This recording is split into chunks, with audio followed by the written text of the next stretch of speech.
This podcast is a member of the Voices of Wrestling Podcasting Network. Visit voicesofwrestling.com to hear the rest of our great podcasts, as well as show reviews, columns, opinions, and updates across the world of wrestling.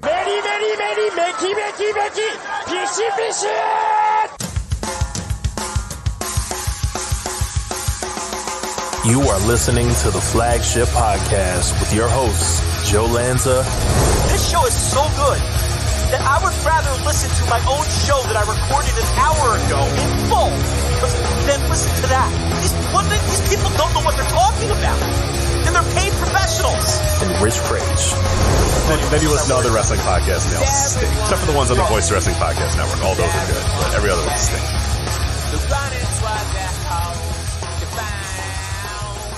And we are live on the Flagship Podcast. I am Rich. He is Joe.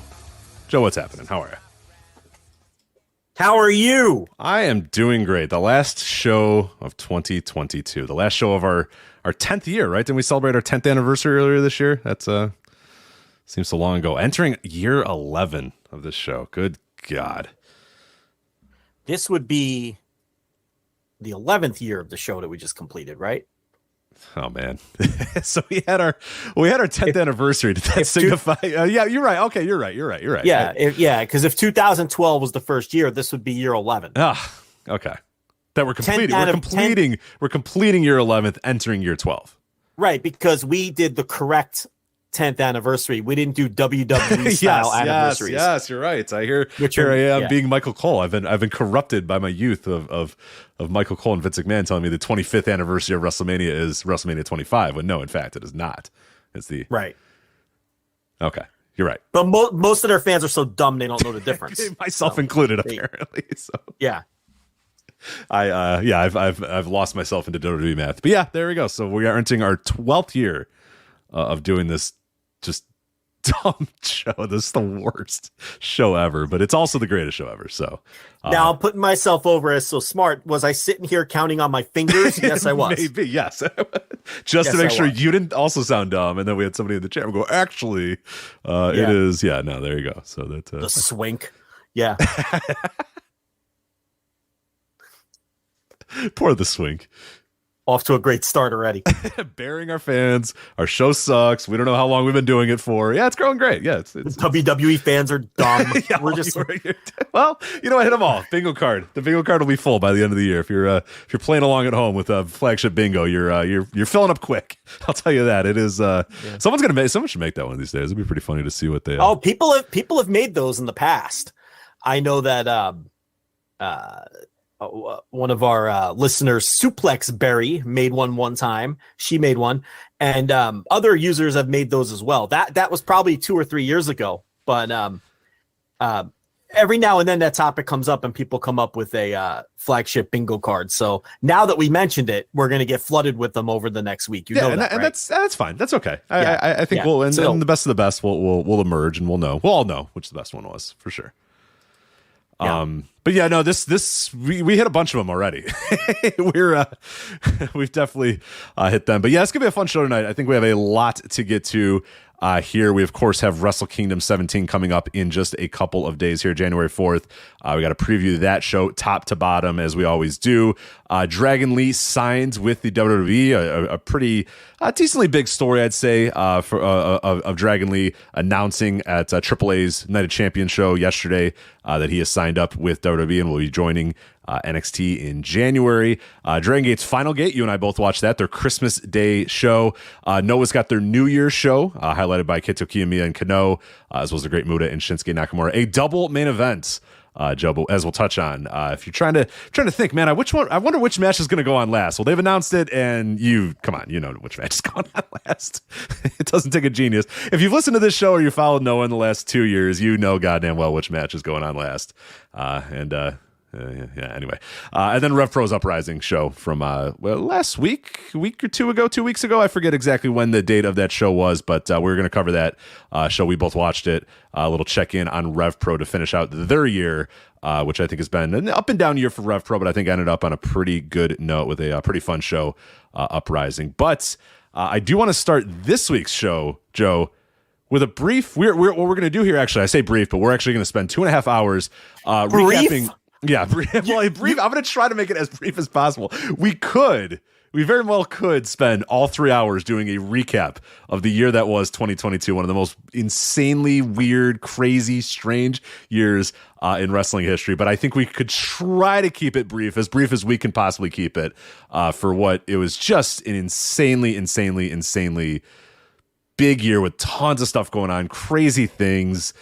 I mean, you read some of these like year-end lists and like, hey, the biggest stories of the year, and like Vince McMahon resigning in shame, the most powerful man in wrestling resigning in shame, sometimes doesn't always appear like first. Sometimes it's like third. It's like, well, I don't know. Like, I mean, it should always be first, but like, again, it's just crazy how sometimes it's because there's been so many other random things that have happened this year. So I wanted to at least touch on a little bit of what a chaotic year this has been, so we can try to unpack and kind of recap, I should say, what this year has brought to us in wrestling. Overall, though, what are your generalized thoughts with what the year in wrestling has given us? Because it just feels like it doesn't feel crazier than usual, or just years always just crazy these days, and it's just we have to kind of get used to it too. With two major wrestling companies, it feels like this is more commonplace, but this year felt a little crazier than other years, right? Well, yeah, I mean, you have Vince McMahon resigning in shame. And that's the biggest pro wrestling story in a decade. So yeah, ever, maybe. Right. Yeah, that's one of the biggest pro wrestling stories of all time. Not to interrupt, but I think it is kind of laughable when I see these lists and it's like Brawl Out, number 1, number 2, Cody joins WWE, number 3, like Roman Reigns and the Bloodline, number 4, Vince McMahon retires. I'm like, no. Like, yeah. Number 1 biggest story of the year of all, like almost of all time, is the most powerful man in pro wrestling history resigns in shame. That has to be number 1 on your list. Has to. Let's discuss why people say that, why they don't think that's the biggest story. I think because number 1, Brawl Out without question garnered more headlines and garnered more attention from the very specialized wrestling media. Right or wrong, it did. And the reason for that is backstage drama, particularly of that magnitude, is going to take precedent over of the Vince McMahon story, because the Vince McMahon story, and I'm not saying that's right, and I'm not saying that Brawl Out will have more future impact on the business. Obviously, the Vince McMahon story is the biggest story in wrestling this year. But to a lot of these wrestling news sites and to wrestling fans, the Vince McMahon thing doesn't tick the box of backstage drama, and that's something wrestling fans are always going to be attracted to like bugs to a lamp. So, and you can't get much more dramatic than the situation at Brawl Out and the press conference and all of that, whereas the Vince thing is more of a hard news story. And also, let's face it, a lot of pro wrestling fans like to follow the backstage drama and inner workings of wrestling, but they're not as interested in the business side of wrestling, which, you know, the Vince story, on top of being a hard news story because, oh, by the way, he might have been a serial rapist, also has more impact on the hard business side of wrestling and the future of the company and what it means to investors and those sorts of things. And that's just not as interesting to Joe wrestling fan. Right. So I think those things in combination made it feel like Brawl Out was a bigger story. And in some ways, Brawl Out was a bigger story to a certain type of wrestling fan than the Vince thing. But there's no question that the Vince McMahon resignation is the biggest story in terms of long-term effect on the industry and impact, and the fact that the greatest promoter in the history of wrestling and the most influential person in the history of professional wrestling had to resign in shame because he might be a serial rapist. Right, and it forces them to, like, the thing with the Brawl Out is ultimately, like, a lot of it is kind of most people kind of joke around about it or laugh about it a little bit. I mean, there's some people that get real serious about, the locker room and the you know, and this sort of stuff. But most people kind of like to poke fun at it or enjoy the more hilarious aspects of it. Oh, who bit who did this, who, you know, and the Vince stuff, you can't really do that. Like you said, it's hard news, and it makes people confront truths that they probably don't want to confront. It makes people have to, you know, they like just kind of, you know, having ha-ha time or aggregating some tweets as a headline or whatever. Whereas the Vince McMahon story forces you to really dig deep into this guy's past and really forces you to maybe address why you haven't been aware of some of the things that came up in Vince McMahon's past, and why maybe you are taken aback or surprised by some of this stuff where others are not. And it forces you to look at Vince McMahon in a completely different light, and forces you to look at the company in a completely different light, and the leadership structure of that company in a different light. And a lot of people aren't really ready for that conversation. We saw throughout the year, a lot of people weren't. And they just, the fact that story kind of tailed off at any point, that story should have never tailed off. That story should have never. I mean, why is the Wall Street Journal still the only like reputable news source that I've seen do anything about that story, any sort of follow-ups, any sort of next level? I mean, the Vince McMahon thing came, and it was giant, and it was big, and it was like a giant explosion in the wrestling business. And then a couple weeks later, it was kind of business as usual. Triple H is booking. Okay, let's look ahead. Or hey, look at the improvements. Look at this. And the idea and the conversations around, whoa, what the fuck was going on in that guy's company, and what was that guy doing, and why? What were that guy's leadership and people, handpicked people in the office or whatever? What were they doing there, and why were they getting away with it? And how long was this going on for? Nobody was really ready for that conversation, and it was clear. And it's just kind of, to me, I can't say I'm shocked by it, but I'm just.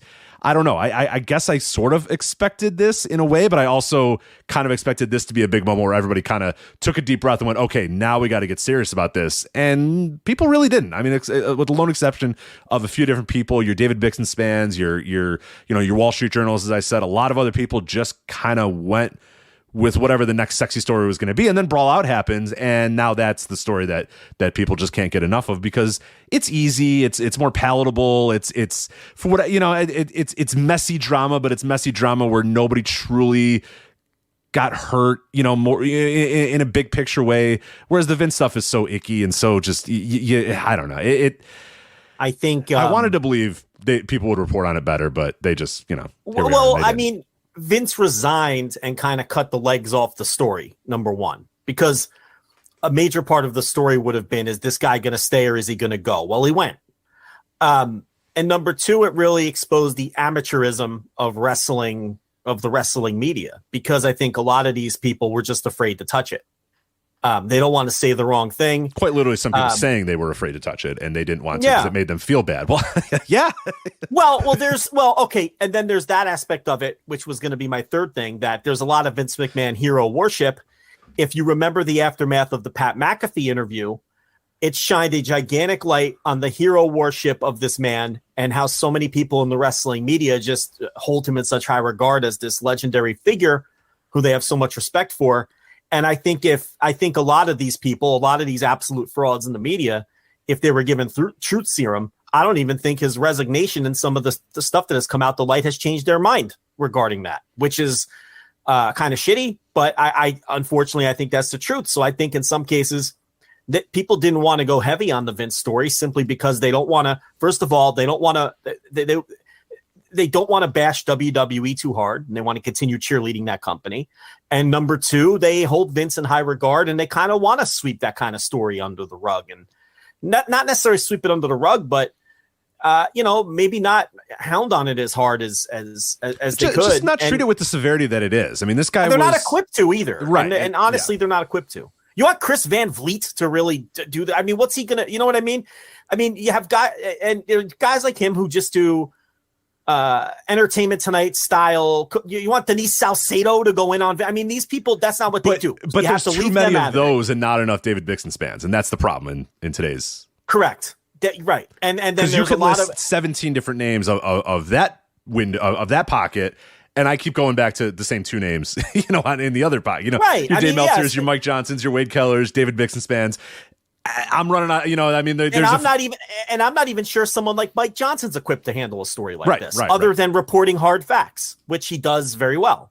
But the rest are, and a lot of these other people that run sites they're amateurs, and I don't mean that we're amateurs. I don't mean that as necessarily a slight. It's just a fact, and you don't have, these sites don't have the financial backing to protect themselves if they misreport and that is a big thing, and that's a bigger thing than a lot of people want to address. I mean, that's we ran into that a lot during the days of speaking out where people were like, hey, I want to do this or I want to write that. I'm like, dude, this is just us. Like, we're just a bunch of dopes running this stupid website. Like, I can't get sued, man. You know what I mean? Like, I can't. Yeah. You go on your own personal blog if you want to write all about how this guy raped this person and how you think that. Knock yourself out, man. But I'm not putting myself in litigation for this. You know, that's not what we do here.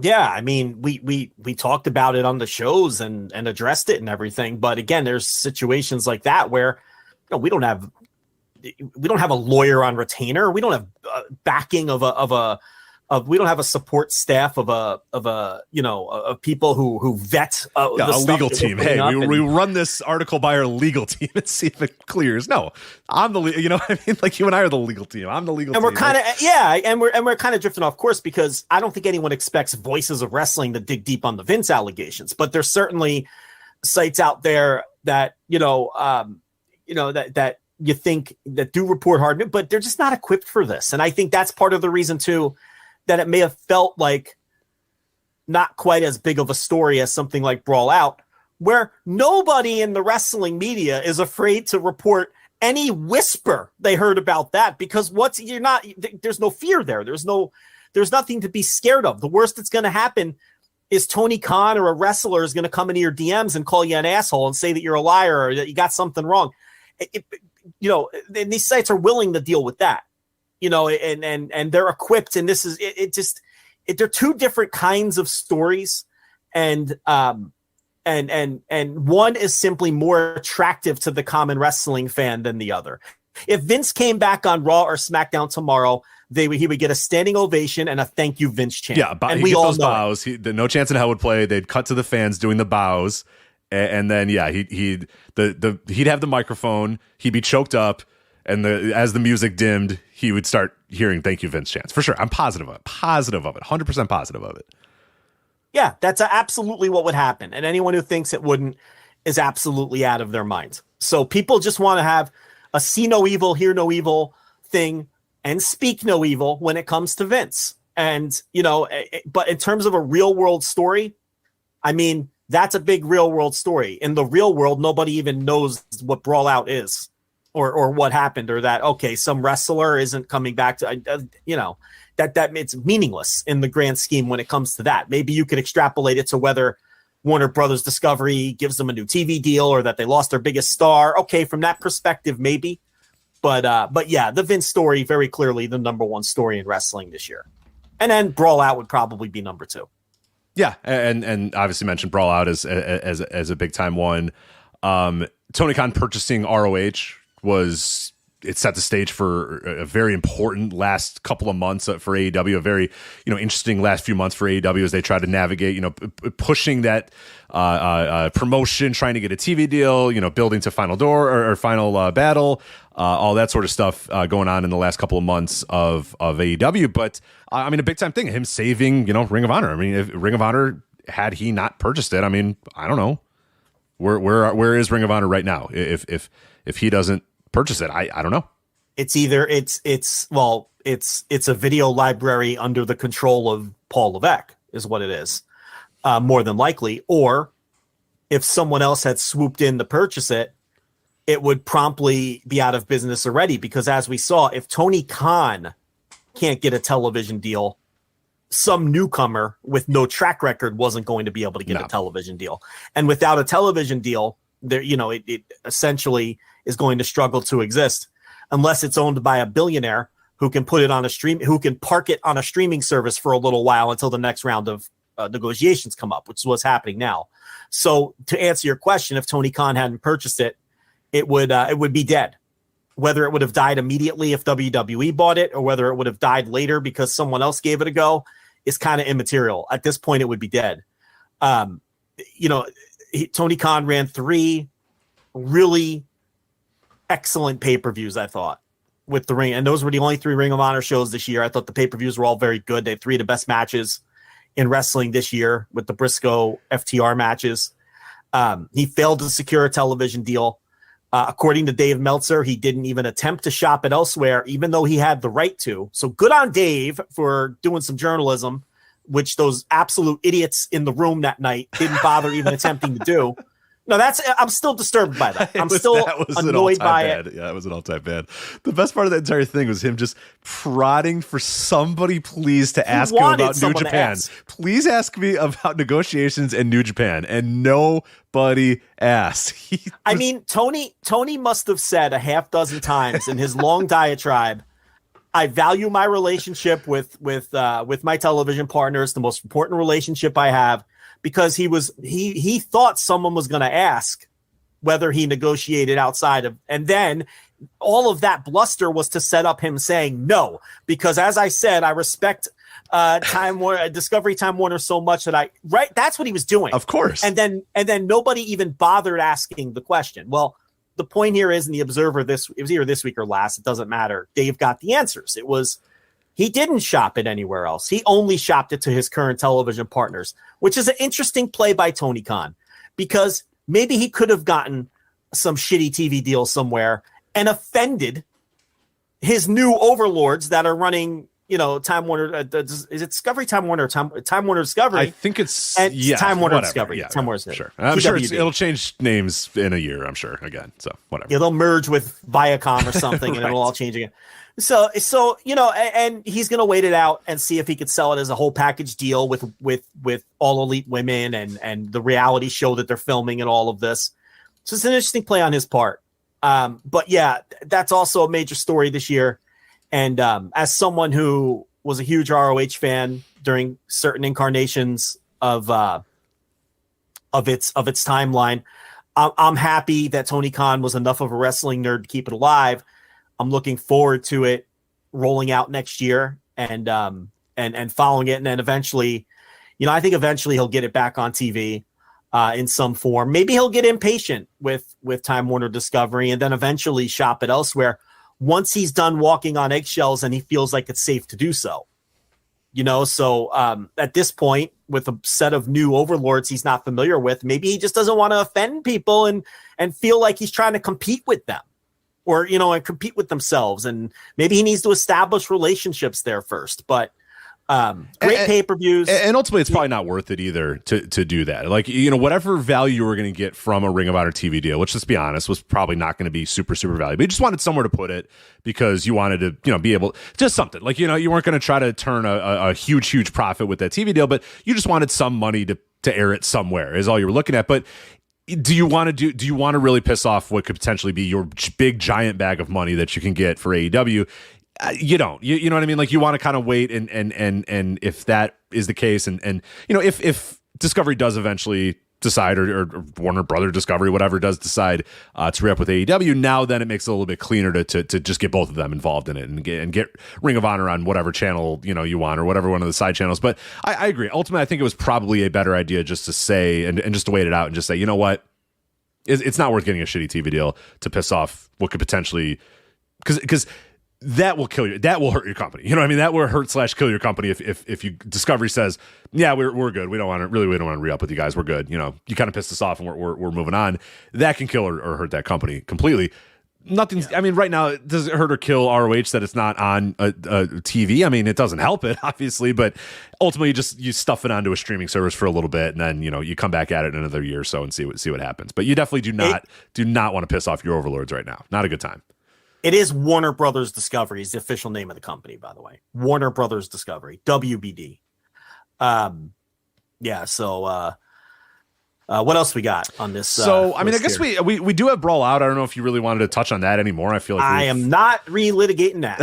we've done that 1,000 times. There's a lot of smoke to the fire that maybe Punk can come back next year. And all I would say to that is I would never rule anything out in pro wrestling. No, you cannot rule it out. We don't even know the details of his departure. We don't even know whether he's being paid or not at this stage. It would be very easy if he wasn't terminated to just bring him back at some point if you're paying him anyway. We have FTR bald. And by the way, that was originated right here by this guy. I don't care what anybody else says. It's not like I care a lot who ultimately gets credit for this. But yeah, you do. Yes, you do. I mean, look, I've coined a lot of things over the years and I never get credit for any of them. So I'm kind of over it. But this one absolutely 1,000,000% was me. I was doing that bit on the Thursday Dynamite review. At the time, it was Thursday TV reviews, because when they came into the company, I could not keep Dax Harwood and Cash Wheeler straight. I could not keep it straight which was which. So to simplify it for my life, I began referring to them as FTR Bald and FTR Hair. This was when they first came in the company. Okay. The very first FTR Bald tweet is from which account, Rich? It is from the Voice of Wrestling Twitter account. And what do some of the replies to that tweet say? I'm trying to get it right now. I'm trying to get it right now. Here. You don't need the exact words. The point here is the reply to that very first FTR Bald tweet that was ever sent out on Twitter were people referencing the fact that I had been using that phrase. Stop calling them that. How can you not tell who they are? You know, why are you still not able to see, who they are? Yeah, it's us. I had been using that from the jump. Yeah. I mean, because I couldn't get their names straight, because I didn't know which was which, and I couldn't even remember the names Dax Harwood and Cash Wheeler. And so, and then, Danhausen tweeted it like a year later. He's in our orbit, Rich. That guy's in our orbit and always has been. Some wrestlers are in our orbit and some are not in our orbit, right? He was someone in our orbit. I could see it. And then CM Punk said it on TV at one point. Or in a presser or something. I know CM Punk said it at one point, but that came from me. Okay. The other people can pretend and claim if they want. That came from me. Yeah. January 28th, 2021 is the first FTR Bald tweet. You saying the Jungle Boy versus FTR Bald was excellent. And then, a reply says, since he had a good singles match, can you call him Dax now? And you say it's part bit, part I still can't get the name straight. So obviously it's been a bit for a while there at that point in January of 2021. So some people are sharing. I saw some people sharing May of 2022. It's like old fucking news, guys. Year and a half old at that point, the FTR Bald thing. So when did they debut? That's when I said it. FTR debuted. Yeah, I was going to say that we might have to go to the audio. We might have to go to the tapes one of these days. I'll go listen. I'll do it. Yeah, I mean, that's whenever they debuted. Like a week later is when I came up with it. May 27, 2020. May 27, 2020. Yeah, so I had been doing it at least 6 months before that tweet, because that's how I kept track of them on the review, because I couldn't get their name straight. Anyway. And then I just kept it because, we do a lot of silly shit like that here. This is a very serious podcast, Rich. Oh, yeah. No. So anyway, my point was, he made a plea for these four guys to sit down and work it out.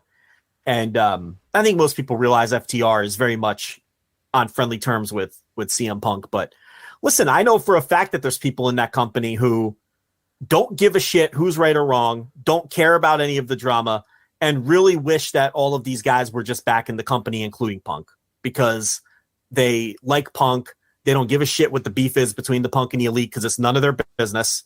And, they liked having Punk around because Punk was good to a lot of people. Absolutely. And look, there's people in that company who hate CM Punk and don't want him back and would probably cause problems if he did come back and make us think. I'm not saying that those don't exist. They do. But there's also Punk supporters, flat out Punk flag wavers like FTR. And there's also a huge conglomerate of wrestlers. And my personal interpretation of it is it's mostly the younger wrestlers who are indifferent on the drama and just wish everybody was back because it would be best for everyone. And Punk was good to them and watched all the darks and gave people feedback. And it seems to be the older wrestlers who are just tired of Punk's bullshit are the ones that right. They've probably dealt with this at least 2 or 3 times. Like if you were an early ROH guy, you've dealt with it 3 times. If you're in WWE with him, you've dealt with it twice. And if you're, those people are just like, fucking again, dude, come on. Like you're just never going to be happy. They realize this guy's probably never going to be happy. Whereas the young guys are just like, you know what? This. Yeah, but I totally get the people, the old Ring of Honor. Like, can you imagine Samoa Joe's just got to be like, dude, fuck off, man. You know what I mean? He's probably like, and I don't know for sure.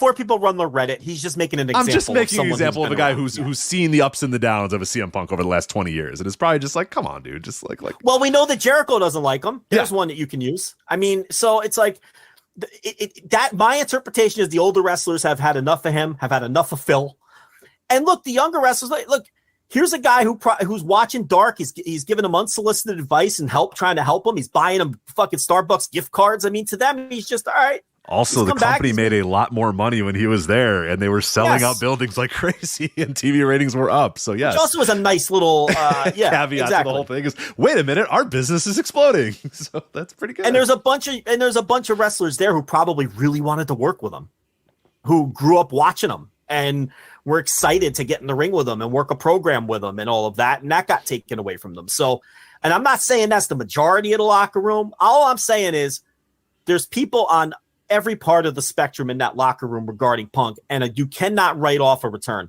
in pro wrestling. Okay. Because at the end of the day, as we've seen a million times, whatever's best for business is always on the table. And I think everyone would agree that CM Punk coming back would be very good for business. Even the biggest Punk detractors would have to concede that at this point. Now, would I be wary of the guy? I mean, you have to be. We were wary of him to begin. He's gonna fucking do something again and blow everything up. I mean, that's who he is. That's who he is. And the people who don't want him around are ultimately going to be right if he comes back. Okay, we all know that. But it's like a ticking time bomb, and you hope it has more time on the fucking counter this time around. It's basically if you were to bring him back, but we'll see. But yeah, obviously, enormous story. What else we got? Oh, for sure. And I was going to say, if they are true pro wrestlers, they would at some point be open to the idea of everybody getting in a room and trying to hash it out and trying to say, all right, look, we don't have to like each other. We can hate each other's guts, but for the next 6 months or the next 12 months, let's do this and let's all make a shit ton of money, and then we can all go our separate ways and we never have to speak to each other ever again. You know what I mean? Like, get in that room, get everybody you need to get in that room and say, look, I know we all fucking hate each other. I don't care. We're all going to make a lot more money if we just do this thing for X amount of months and just hash. And we don't have to like each other, but this is what's, quote unquote, best for business, as that term goes again. So they should all be open to that. Like Dak said, they should all be open to at least sitting down and having that conversation. And ultimately, if the end of the conversation is no, fuck you, no, fuck this guy, then okay, then you try. But you got to try. You have to at least try to offer up, let's get in the room and let's see if we can hash this thing out. You have to, because that is what's going to make everybody the most money.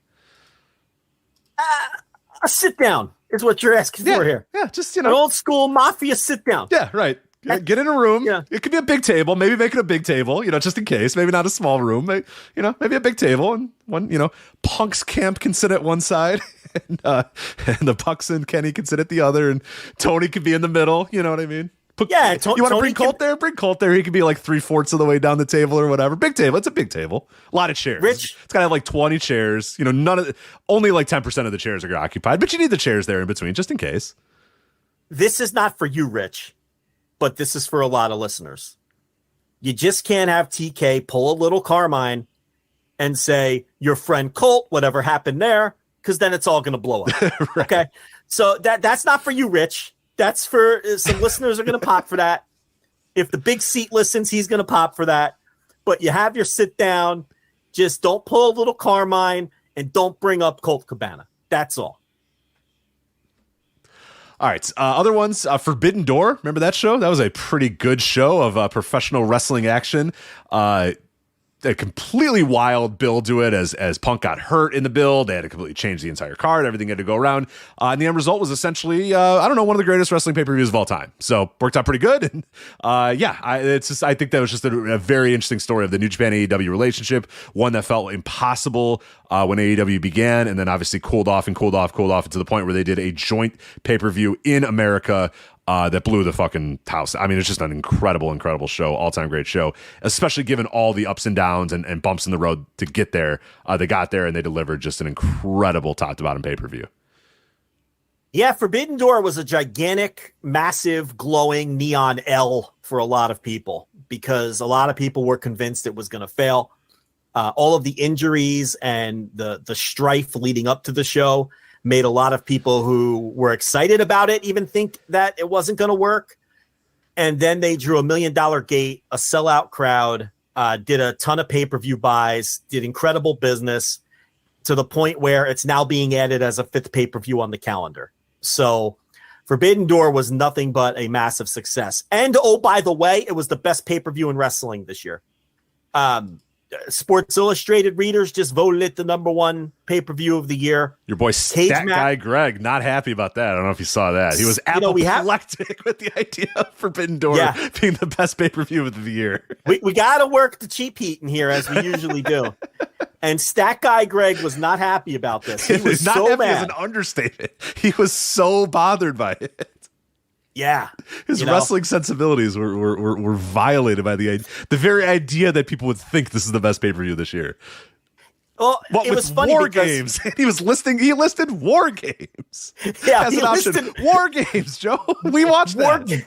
Like, even if you wanted to say WrestleMania, okay, the WrestleManias were fun and good, and SummerSlam was fun. War Games. War Games.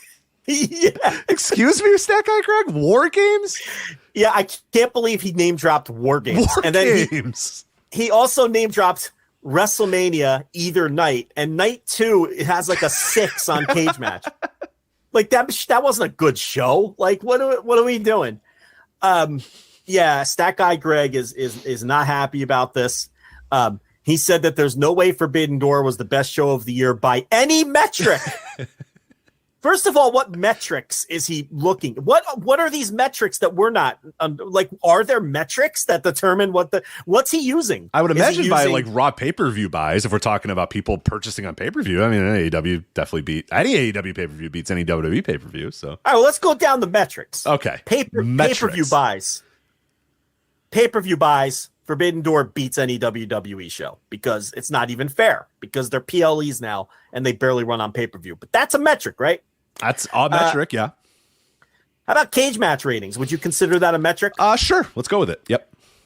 Forbidden Door currently has a 9.26. Pretty good. The highest rated WWE pay-per-view, Clash at the Castle. Are you sure it's not War Games? You want to double check that just to make sure? It is in fact not War Games. I'm looking at it now. Is the Clash at the Castle event or whatever that was called.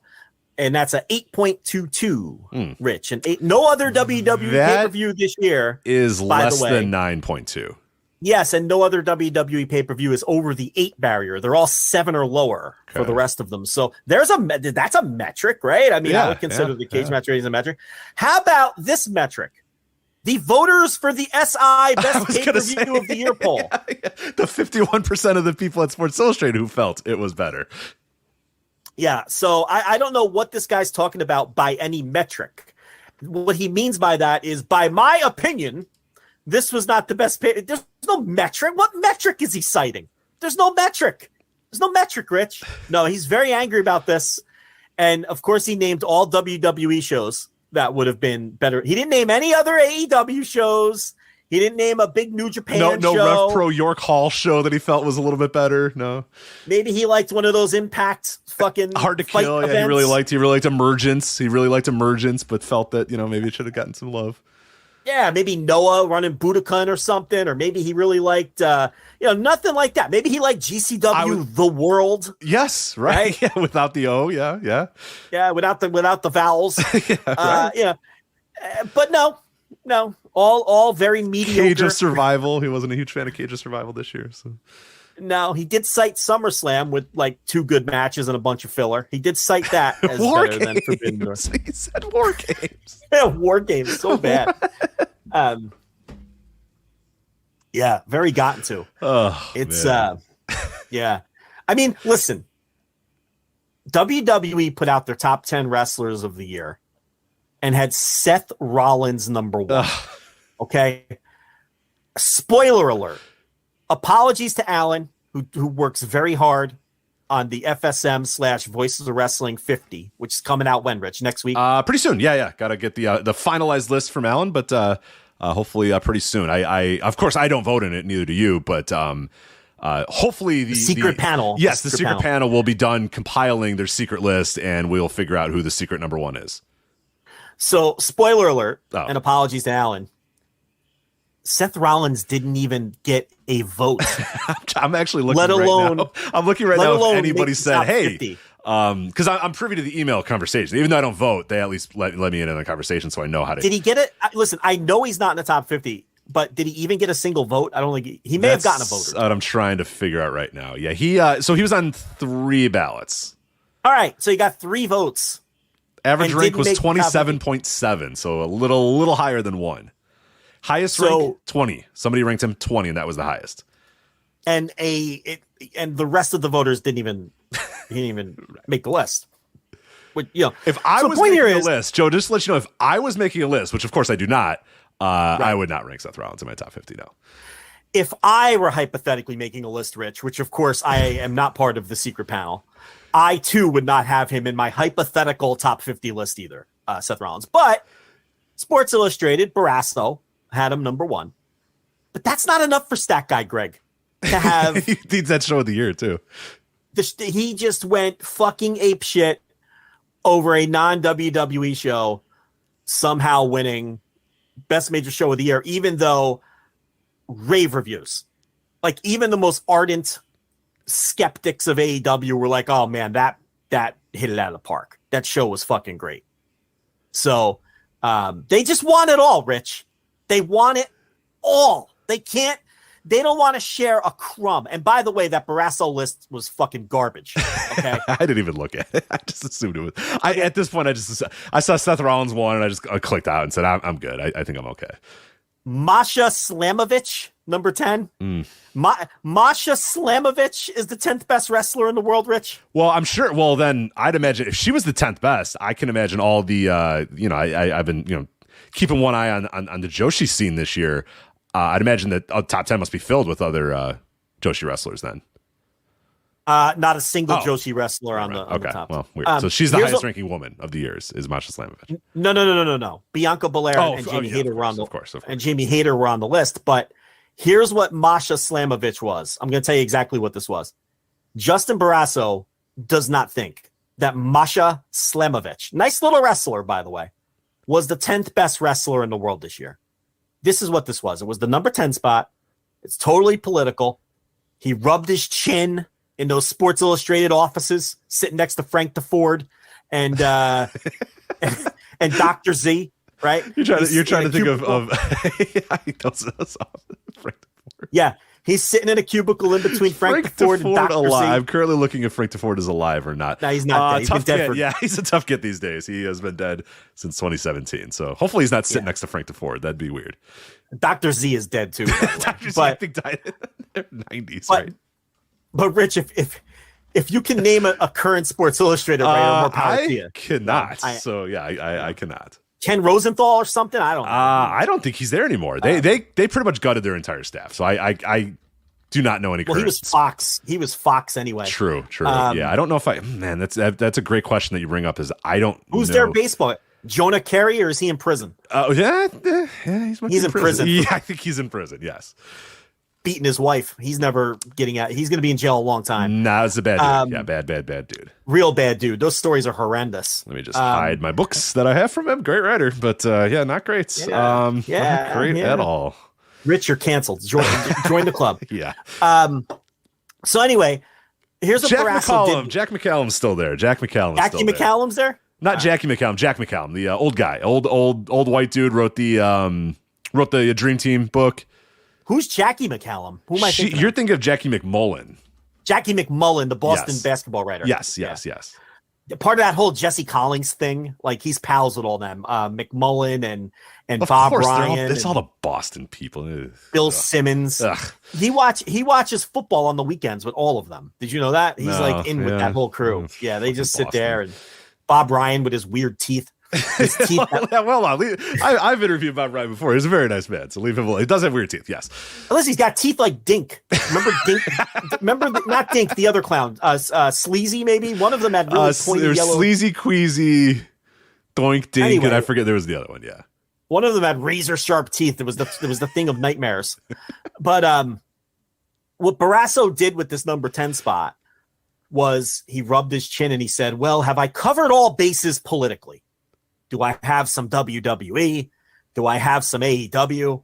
Did I throw in a couple foreign choices to satisfy those demographics? And then he said, you know what I don't have? I don't have Impact. We got to get some Impact representation. And while we're at it, we can check off a third woman on the box too. So it's either going to be Jordan Grace or Masha Slamovich. and I'm going to go with Masha Slamovich because that also checks the indie box as well, right? Yes. So that was a total political pick. I mean, she's a nice little wrestler. I mean, in the year of our Lord 2022, picking any Impact wrestler in front of Josh Alexander, it's absurd. Pretty sus, as the kids say. Absolutely absurd. And then there's Mike Bailey, and then there's Alex Shelley, and then, like, you know what I mean? Like, there's some. But you're right. It was fuck. We got to do Impact. We should probably put another woman on here too. Okay, it's between these two. Let's go with Masha. Yeah, there you go. We'll get some cred by picking an indie wrestler here with Masha. So. Yeah, it's like when it's during the magazine days of the FSM 50 when we would submit the final list, and then Brian Elliott, great editor. Who's we? Who are you talking about? Oh, I mean when they would select the final list, and then the Brian Elliott, the great editor, he'd take a look, and then he would take like Roman Reigns or a WWE wrestler that didn't make the list, and he'd just throw him in there at like 22 and then bump off whoever number 50 was, and then also put that person on the cover because he's like, we got to sell some fucking matches. Right, I'm trying to sell some shit here, guys. We got to have Roman in here. You fucking nerdy dorks. Like, yeah. I don't care if, Masato Yoshino should be number one. No one's going to buy a goddamn magazine if I have Masato Yoshino on the cover. So no, I'm sorry. It's going to be like, you want to have you want to have Takuya Nomura in there, fine, but we got to get Roman in there and we got to put him on the cover. Right. And this is how it's going to be.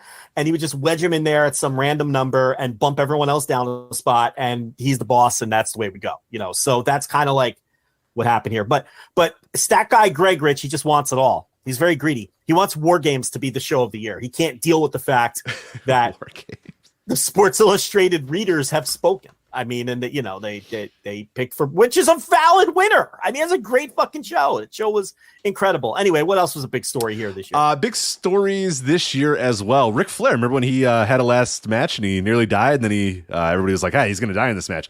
And then he almost died, and then he didn't die, and he kind of looked like he was going to die, and then the match ended, and I don't know. He was fine, I guess. So it was very bizarre, weird, and strange and uncomfortable for a lot of people, but I don't know. I had a perverse enjoyment of the build and the match itself. I mean, it's a horrific, it was weird as hell, but I don't know.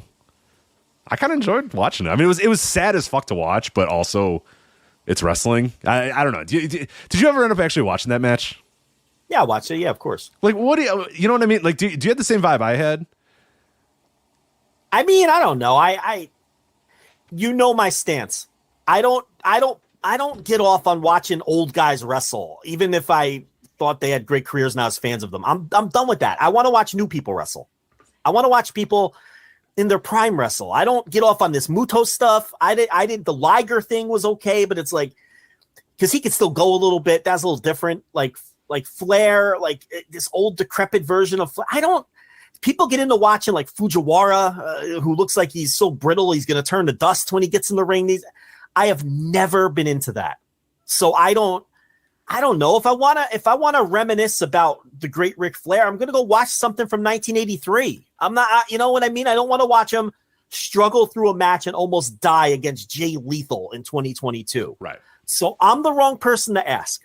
For a lot of people who were big Ric Flair fans who grew up with him and love Ric Flair, I'm sure it was a great moment for them. Or maybe it wasn't because this one was so completely absurd. It was, yeah.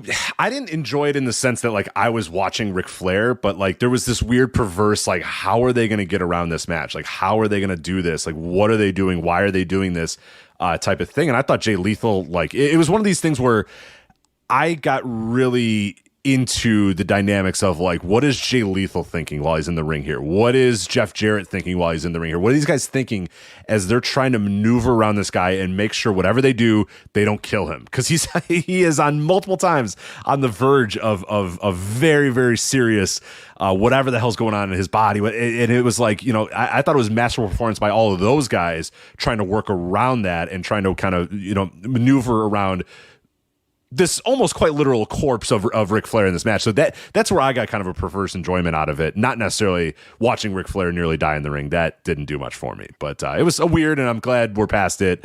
And I'm sure he's going to go do it again because, of course, he's going to do it again because he's Ric Flair. The Steamboat one didn't get nearly the same attention. Number one, because Steamboat's just not as big a star as Ric Flair. Number two, there wasn't that perverse, is he going to die aspect to it. And it just didn't have the same level of buzz, you know? And I didn't even see that one and probably never will. But I thought that was interesting. Other ones, Kota Ibushi, New Japan. Obviously, that whole thing, that very, very weird. Looks like it. I don't know, Joe. Have you seen the other? There's pictures of one Kota Ibushi up in the rafters. Did you see that from over the weekend during the? What was the show that Kota Ibushi was at? It was that weird some Inoki Bumbaye something another whatever thing. But yeah, there looked like it was Kota Ibushi there. It looked like he was there with some New Japan officials. So I don't know. You can never predict any move that this man makes. No. Just when you think he's going to zig, he zags. So it's every time.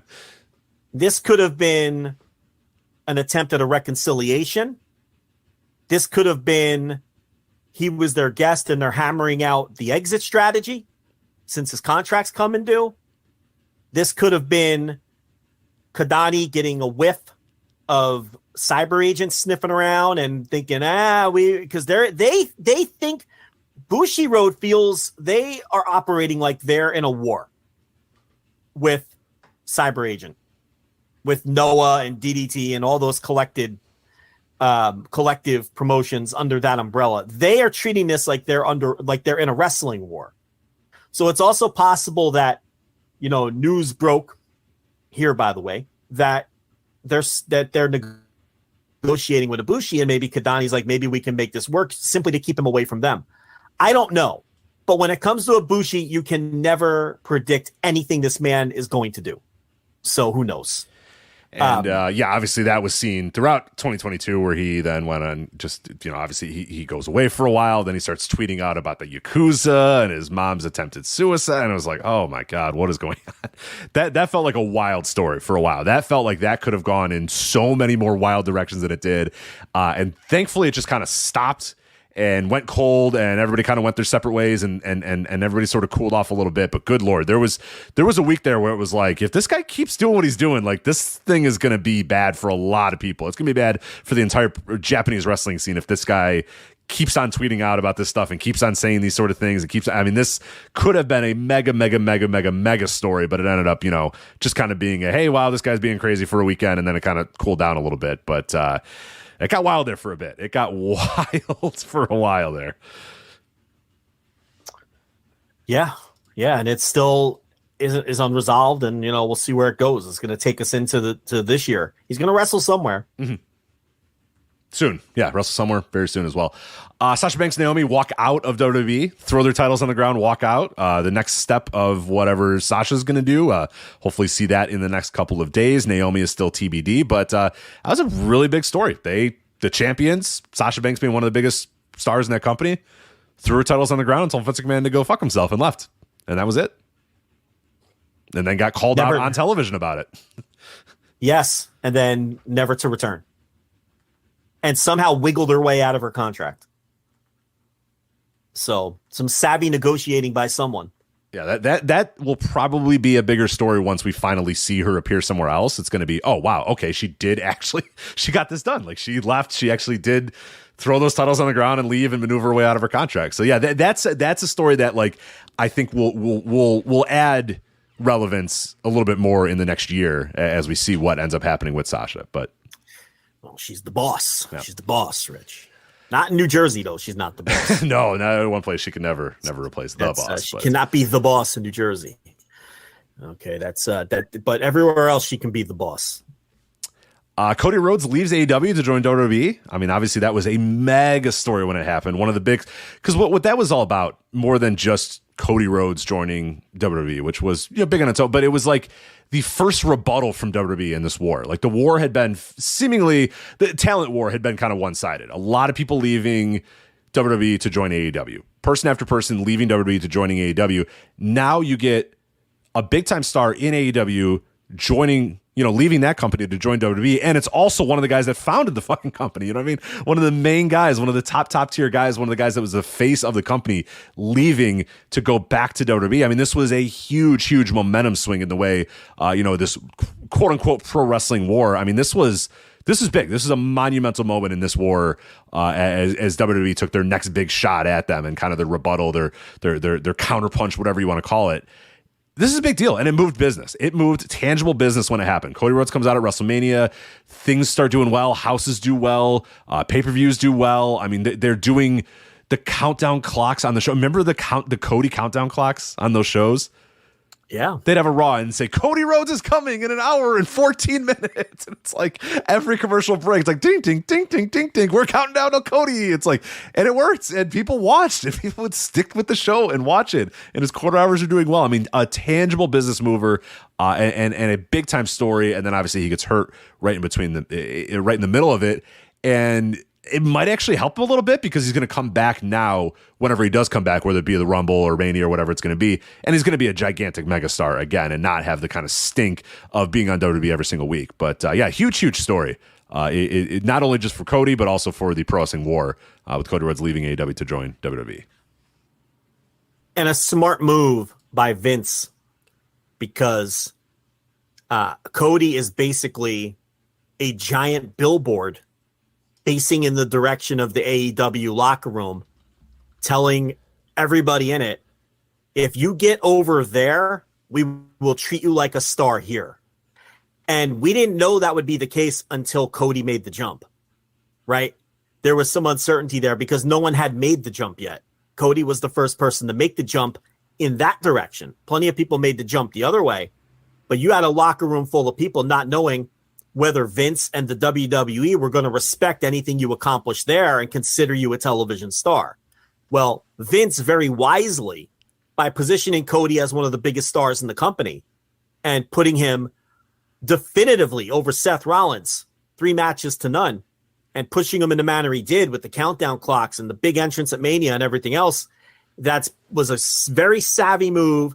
And it told the rest of that AEW locker room, oh, okay, if we get over here, they'll treat us like a star there as well. Very important. And didn't beat him in the way, there was a lot of ways, and we speculated too, like, what's going to happen? Are they going to say, hey, kid, you're in the big leagues now again, so you got to pay your dues again? They didn't do any of that shit. He came out, he had his music, he had a fucking $9,000 worth of pyro, and then he was a star from day one. 9,000. No, probably 19,000, 90,000, I should say. Yeah, that was a never-ending stream of pyro coming out as he did that. But, like, it just never, I mean, they from jump said, this guy's a star. And he felt like a star, too. He felt, on that show and in that company where everybody feels like they're just on a giant hamster wheel, that guy came out and was a fucking star with a capital S right out of the gates. And the fans saw him as that. The company saw him as that, and you could see the tangible business moving when he did that. I mean, that was a huge story at the beginning of the year. Yeah, and for Vince and WWE, it also works the other way because not only did they treat him like a star, but their fan base accepted him like a major star. Yeah, which also told WWE, okay, whatever they're doing over there, they're getting people over. So that's why the Cody move. Aside from just being a shocking departure because of all of the reasons you said about him being a founder and a EVP and all of those things, it also, for other reasons, is an enormous story because it gave WWE confidence that these wrestlers getting over there really are over, and it sends a message to their locker room that you will be welcomed here and you will be pushed. We will not treat you like a secondhand citizen or make you prove yourself all over again. We'll bring you in and we'll treat you accordingly, and that's something that whether it was Impact or Ring of Honor or to some degree even New Japan, although they did do a good job with AJ Styles and Nakamura, to be fair, so maybe we should have seen this coming, was never the case previous. If you came in from another place, you had to prove yourself all over again. That's not the case now, and they showed that with Cody. And the fact, now, if Cody hadn't gotten over in WWE, that would probably have changed their mindset.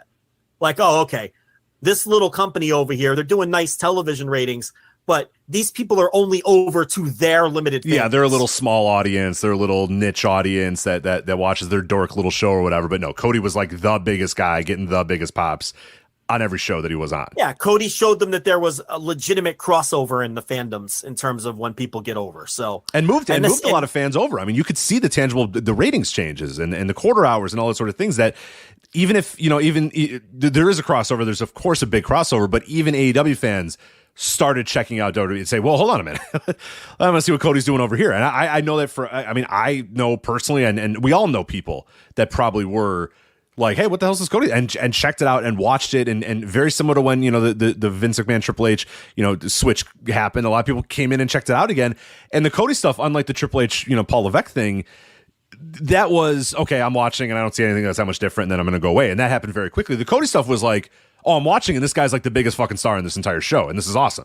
And it was cool. The Cody stuff was cool as fuck. Like, it was really good. Like, you know why? You know why? They pushed him. Oh, weird. They pushed a guy and made him a star because he won his matches. Yeah, man, it's so hard to get these guys over these days when all you can do is have a guy come out, cool as fuck music, look cool as fuck, have him win all of his matches and say that guy's cool as fuck. And it works. Wow, weird. Strange. Yeah. It's not that hard. Wrestling is actually quite easy when you make it, when you do it well. But yeah, huge mega story there. Cody Rhodes joining WWE. And now real quickly, just going to run down a few other ones here. I found a website, AIPTcomics.com, that the 60 wildest wrestling stories of 2022. So I grabbed a few of my favorite ones here real quick. Feel free to stop me, interrupt me if you want to chime in on any of these. This one started at the beginning of the year, and this all kind of this is a couple different news stories lumped into one there, but started with day one, WWE day one. Roman got COVID, and that in a roundabout way led to Big E losing his title to Brock Lesnar, which led to the undisputed title, and then Big E breaking his neck. All in like a couple, 2 months times. Big E went from the champion to you're losing to Brock to, okay, you broke your neck and now you're going to be out for a while. It's just, I will hold the following stance until the day I die. When it comes to the New Day guys, I really, really wish Big E had gotten the Kofi push and Kofi had gotten the Big E push, because they never were truly behind Big E, and he didn't have a chance. And from his very first television appearance after he won the title, it was clear that they didn't consider him a real champion. Whereas if Big E would have been in the Kofi spot, if you magically put Big E in that spot. And they tried, no matter what you want to say, they knew that there was an expiration date to the Kofi thing. But that was they after WrestleMania, it was that guy. This is your run with this title right now. Yeah, but my point is, if it would have been Big E, there wouldn't have been an expiration date. I agree. He would have legitimately gotten over as a new major top line star, because he has all of those intangibles that Kofi just doesn't have. And I have nothing against Kofi Kingston. I've enjoyed watching him wrestle, since he popped up on WWE ECW in 2007 or whatever with the fake Jamaican accent and everything. I like him just fine. But Big E had the star quality and those intangibles that Kofi doesn't. And I believe that if he would have been on that run instead of Kofi. Now, the Kofi thing just happened organically. Mustafa Ali got hurt. Kofi took the spot. The fans rallied behind him. So it's not like they actively chose Kofi over Big E. That isn't how it played out. But I'm just saying, in some world where you can magically switch spots, Big E would have been much better suited for that push, and it would have worked, as opposed to the Kofi thing flaming out because he just isn't a top guy. And Kofi would have been better suited for this weird thing at the beginning of the year where it was like a fake title run that they never believed in. And you could have given Kofi his gold watch in that scenario, as opposed to the other one where someone really could have become a star if it was someone who had better star potential than Kofi did. That's all. I just feel like if you could swap them, things would have worked out a lot different for Big E. Other stories, Mickie James in the Royal Rumble, and people pretend that WWE and Impact have a relationship, which we at the time laughed about and made fun of. We've been proven very, very right time and time again about that, as people were tripping over themselves to write articles about, oh, now we're going to get Moose versus Roman Reigns. And you and I remember at the time said this relationship is as much as WWE calling Mickie saying, I'm the Impact champion. And then, Impact saying, just for the title. Okay. It was so loose and so nothing, but then people just pretended because they said Impact Wrestling on WWE that, oh my God, the real forbidden door is WWE and Impact Wrestling. And then it lasted for like nothing. It was literally that show and then nothing ever again. So great. You know what's funny? These fucking clowns, these WWE hardcores, they will rip on AEW morning, noon, and night for working with New Japan. They'll still claim to this day that Forbidden Door was a failure, which I can't understand why you would say that unless you're just completely ignorant to facts. But any whiff of WWE working with New Japan and their fantasy booking Okada at WrestleMania. It's unbelievable how the tone shifts instantly. If it's nobody WWE knows who these guys are. It's Japanese wrestling. Who cares? Nobody in America cares. Whoa, Okada versus Rollins. Yeah. Kenny Omega gets sent to Impact, wins their title, gives them the best 18 to 49 numbers they've ever done on Anthem, does record-breaking pay-per-view business for Impact. And these people will tell you that Kenny Omega was a negative for Impact. And then Mickie James will show up at the Royal Rumble and they start fantasy booking Moose versus Roman Reigns. This is how these people operate. They just out immediately too. Yeah. They pretend it was like all they did. I mean, if you didn't watch the Rumble and you thought they're like, yeah, Mickie James, she's the Impact Wrestling Women's Champion. Then she gets in the ring, and then like a minute later, she started like it was nothing. It was nothing. It was zero, and all it was because they didn't have enough women to fill out a Rumble. They said, fuck, who do we call?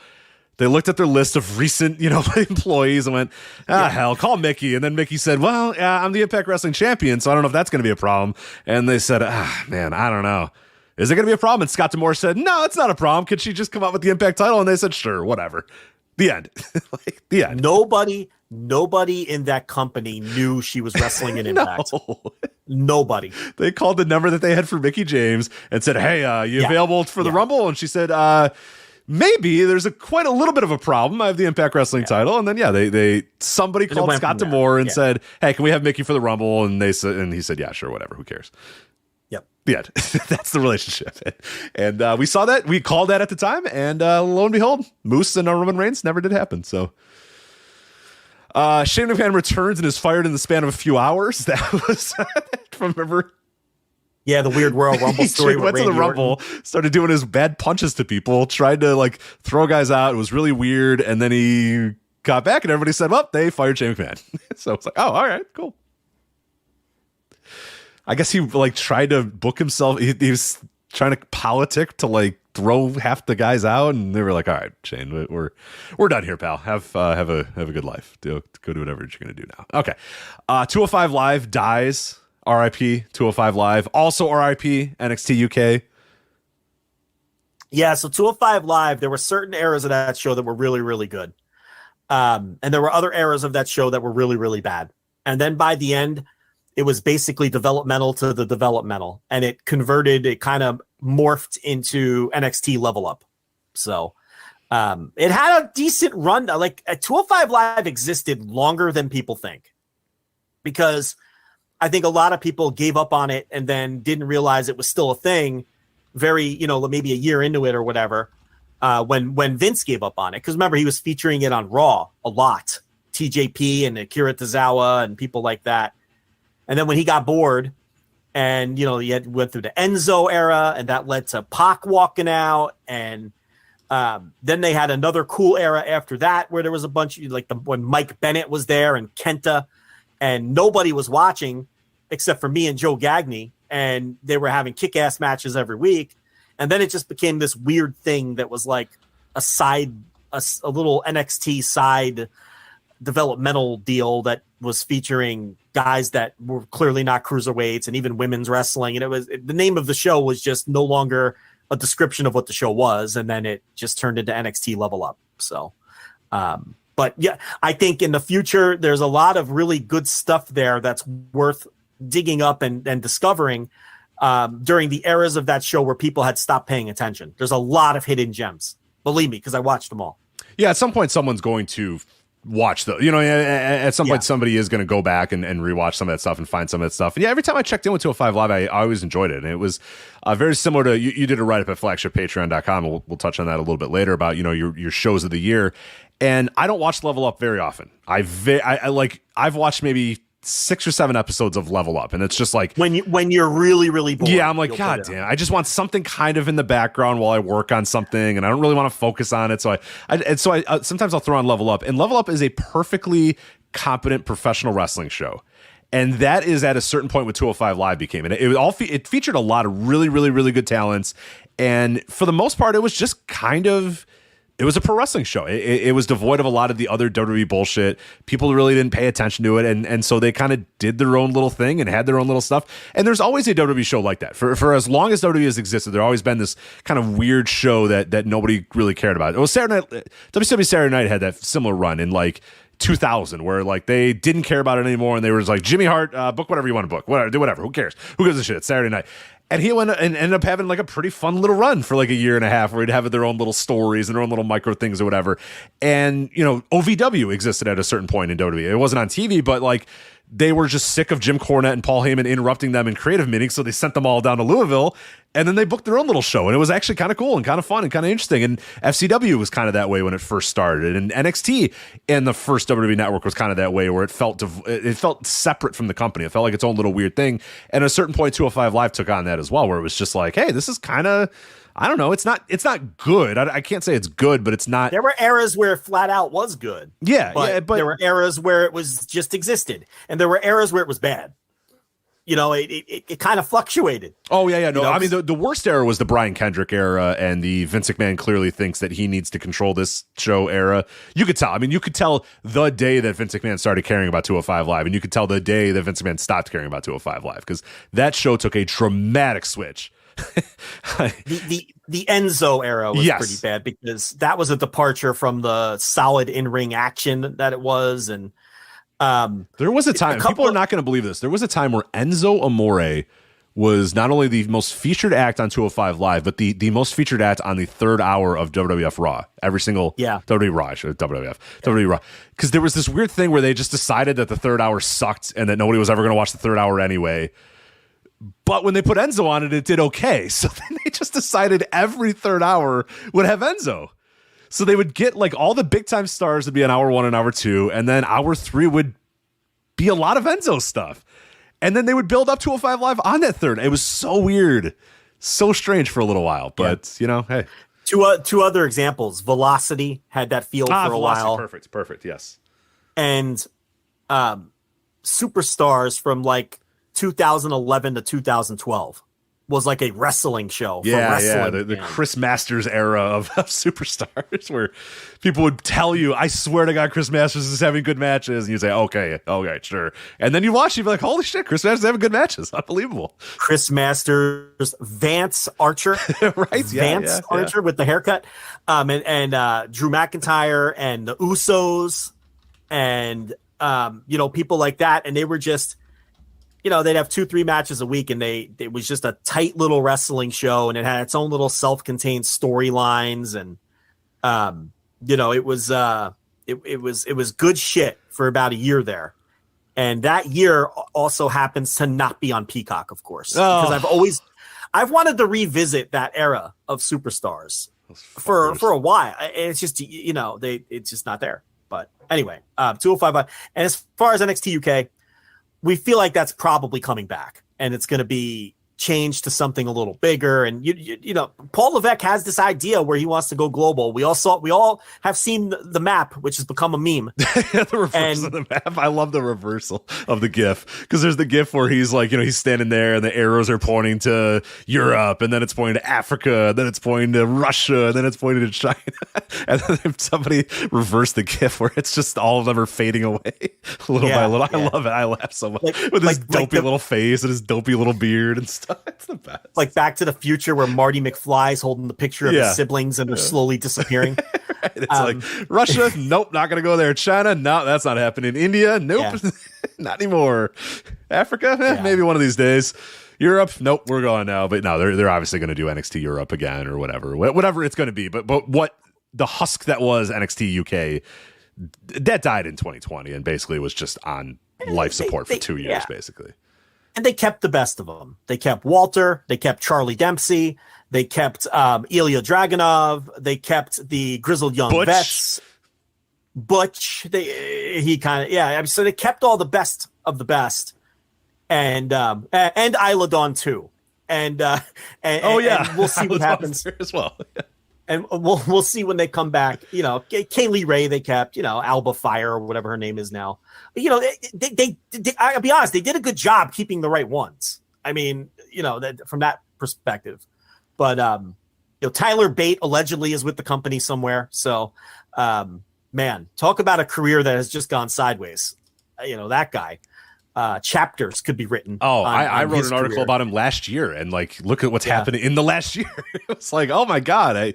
I forget what he turned. He turned like 23, and I was just like, good god, this guy's only 23. Well, that famous 25. famous Tyler he turned Bate 25. quote. Sorry. There's that famous quote when, you know, a few years ago, when someone asked him, "Where do you think you'll be in a decade?" and his answer was, "Still in my 20s." And it's like, because he was so good so soon and so early, you know, and here he is, and he's still only 25 years old. And it feels like he's been in that company a lifetime and doing nothing for like the last 3 or 4 years. I mean, just absolutely nothing. But they kept all the right people, and I'm sure we'll see. You know, I think it was smart to kill that brand because that brand had a stink to it, and they'll rebuild it with a new name and new imagery, and maybe they'll find a new puppeteer for Johnny Saint and bring him back to they'll give someone else the password to his Twitter account and you know, and then bring him back and who knows, but you know, so it's gone for now, but I think we'll see that one come back. Other ones real quick. I'll kind of rapid fire these ones here. Remember Woke Bay ally Buff Bagwell Twitter for that month that happened. The worst, the dumbest story ever. We told people, hey, beware, it's Buff Bagwell. It's probably not nobody what it here is. fell for that shit. Yeah, no, you all the listeners of this very show, you were all smart. You knew that Buff Bagwell, Marcus Alexander Bagwell didn't wake up one day and just say, I am an ally. And decide to tweet the most, you know, Buff Bagwell woke up one day and decided that he loved anime, and like, it's what are you doing? Why are you falling for this? And people did, hook, line, and sinker. But there you go. Yeah. Turns out Marcus Alexander Bagwell not an ally. 50-year-old man from Georgia, white guy from Georgia is not. Yeah. So we are being told in the chat that entire era of superstars is on the WWE YouTube channel for free. Interesting. I was not aware that the WWE YouTube channel had that kind of content. I'll be completely honest. So I would have never known that. I would have never. Yeah, I'll have to double check that. Looks like it might be there. Let me mute this real quick. Let's look at the holy shit. Yeah, there they are. All right. Well, if you're one of the half a dozen listeners to this show who has never seen Chris Masters versus Drew McIntyre, the famous leg match, I think that's your match of the week. That's got to be your match of the week soon, right? Should I do it? I'll do it. Okay. Do it. Yeah, yeah. I'll make that. All right. I'll let everybody know that's going to be match of the week behind the paywall. We'll do the leg match. I would think most of our listeners would be privy to that match by now, but who knows? We always overestimate that kind of thing. But all right, there you go. I'll make that the match of the week. Anyway, what else we got? Yeah, they're all there. Well, holy shit. There you go. All right, anyway. Other ones real quick here. The Authors of Pain, Legion of Pain World Entertainment Series NFT promotion thing that happened. That was, remember that? That was great. Everybody beat up Sammy Guevara for like a week or two. Got in the fight with Andrade, got in the fight with Eddie Kingston, getting punched a lot. Probably be more of that in the future. I don't think that's going to go away anytime soon. The Carl Anderson saga, we're kind of living that right now. So hopefully it reaches its end January 4th. The Nick Aldis NWA drama, again, that's kind of ongoing right now. We touched on that a couple weeks ago. William Regal leaving AEW, Mandy Rose fired, all that stuff we have touched on obviously very recently. And then, the Jeff Hardy DUI. That return that he makes, and the very weird, awkward return that I wasn't really into, but some people were into, and then it just all ends exactly how it was probably always going to end with Jeff Hardy getting a DUI. So that hopefully is the end of that. And then few deaths in the world of wrestling, major ones. Scott Hall passes away. earlier in the year. Antonio Inoki obviously passed away, probably the biggest, one of the biggest stars in wrestling, one of the biggest names in wrestling history, passes away. And I don't know if we touched on this at the time, but Kitamura, the big giant guy from New Japan Pro Wrestling that everybody thought was like the next big thing. I think he won the Young Lion Cup. He passed away at a very, very, very, very young age. I don't know, something like 33, 32. Let me get the exact age that he was, but way, way, way, way too young for him to pass away. So yeah, that kind of, people might have missed that story because it kind of, he was out of the limelight for a while. 36. He was 36 when he passed away. But he passed away way, way, way too young and a very, I don't know. Yeah, I don't know which, that story went very bad very quickly. And he, I don't know. Yeah, it just didn't work out with New Japan, didn't work out in wrestling, and he got in the world of competitive bodybuilding, and yeah, passing away at the age of 36 is not good. You definitely do not. Terrible. Where do you think Nick Aldis lands? I don't know, because I don't think he's a WWE guy. I mean, they might pretend he is, but I don't know if he's got that vibe to him. You know what I mean? I don't know. It looks good in a suit, I guess. I guess you could do that, but I don't know. I don't know. I really don't know. I don't think he fits in any major company. I don't think he fits in AEW. I don't know if I'd want to see him in AEW necessarily.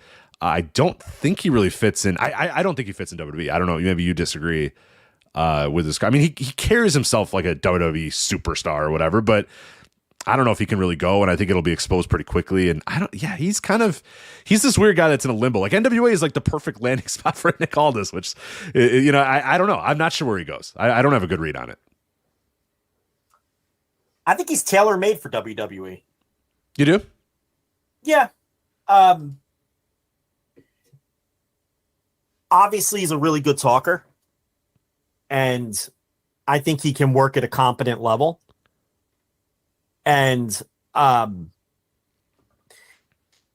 lot of people make the connection with Cody because they work that program for the NWA title, but I don't think they get along. So I don't think that's... Yeah, I wouldn't... I don't think they get along. I know at one time there was some... I don't want to talk about it. So but either way, there was a time where they didn't see eye to eye would probably be the best way to put it. Yeah. And it was years ago, so who knows? But, I think that's his best fit. I mean, because he can't just go waltz back onto Impact. You know what I mean? Like that would feel like a major step down, but it's the obvious destination. Right. With Mickie there and Mickie being involved and stuff. So yeah. Yeah. So if he went to Impact, he'd be like a top dude. If he cares depending on what he cares about, if he cares about just getting a consistent paycheck and being in the big leagues or whatever, then yeah, he can waltz into WWE just fine. And I don't know where he fits. I don't know exactly what they do with him, but like, somebody points out in the note of Sharon Jordan is that they've had a lot of opportunities to get him and have never really ever, they've always passed on him. And they had him. Who, originally. WWE? Yeah, Nick Aldis. Like, yeah. He's been at their disposal multiple times, and they've just always kind of not. And that maybe that's a Vince thing and not a Triple H thing, whatever. It's obviously a new regime in terms of talent acquisition or whatnot. But Impact is probably the answer there. But I don't know that I like. With the way that he talks and carries himself, a good booker can get a lot out of him. That might not be a popular. Unfortunately, Paul Levesque is booking WWE. Joe, so I don't know if that's going to work then. Yeah, see, I think he's tailor-made for them, but I don't think that they would get the most out of him. I think that a good booker, with the way he looks, carries himself, and talks, can get a lot out of Nick Aldis. And that might not be a popular take with our listeners because they tend to be very negative on Nick Aldis. But just, I feel like I would have idea. I'm not going to fantasy book because I hate that, but I have ideas in my head of how I would present Nick Aldis and what I would do with Nick Aldis. And, he'd be a really good fit for the ROH branch of Tony's umbrella of companies. And that, again, people will probably bury me for that, but I like that. I don't hate that either. I think as a manager / wrestler who does a lot of talking for people who can't talk, you can get a lot out of him without getting too deep in the weeds with dopey fantasy booking. I mean, you put him out there and he carries himself like a pro. He looks like a star. He talks like a star. And he's got a stable of guys and they're heels. And I think there's something there that you can get at. And I think he'd be perfect for Ring of Honor. But I don't know. He has the fallback option of Impact, though, for sure. For sure. Yeah, that'll always be there. And some other people are pointing out in the chat room that Bruce Pritchard has always said that he has had heat with Nick Aldis as well for something going back to NXT. But again, those are years ago, so I don't know. People kind of forget about stuff. But yeah, the thing with Nick Aldis, he can sometimes rub people the wrong way. I mean, I know a lot of people want to take his side versus Billy, and you probably should. I'd imagine I probably would too if both people sat down and explained their side of the stories. But this isn't the first time that someone's kind of not gotten along with Nick Aldis, or that Nick Aldis hasn't gotten along with them. He has a way about him that can sometimes rub people the wrong way. He's had heat with a lot of people. The thing with Nick Aldis, he came across really great with Sam Roberts. I watched the whole thing. What you also have to remember, though, is he very much did that specifically. That was a PR opportunity. He's doing job interviews. Yeah, they're podcast / job interviews. That's exactly what that was. It was him. So he was making it a point to come across as well-spoken, calm, and level-headed as possible. And he had very legitimate gripes with the NWA. I agreed with a lot of his points. Oh, of course. I don't know what happened between Billy Corgan and Mickie James, and that's the guy's wife. And you're always going to stand up for your wife, okay? And I don't know what happened there, and that that I'm going to stay out of. But the other gripes he had with the company, I agreed with the vast majority of them. And he defended himself against the idea that he was demanding to have the title put back on him and all that, and he came across trustworthy when he spoke, but yeah, like you said, that interview was, and he knew that was a nice soft landing spot because Sam Roberts isn't going to push you. He's not going to, this isn't going to be some hard hitting, he knew the place to go to do that type of PR interview, but he came across very well. So I don't know. We're spending way too much time on Nick Aldis. Definitely. But then there you go again. Scott Hall, Inoki, and Kitamura passing away. I think there were a few. That's what I have on my notes. So apologies if I am missing any other major wrestlers that passed away this year. But that's what I have on my notes. So that was 2022, a pretty wild year.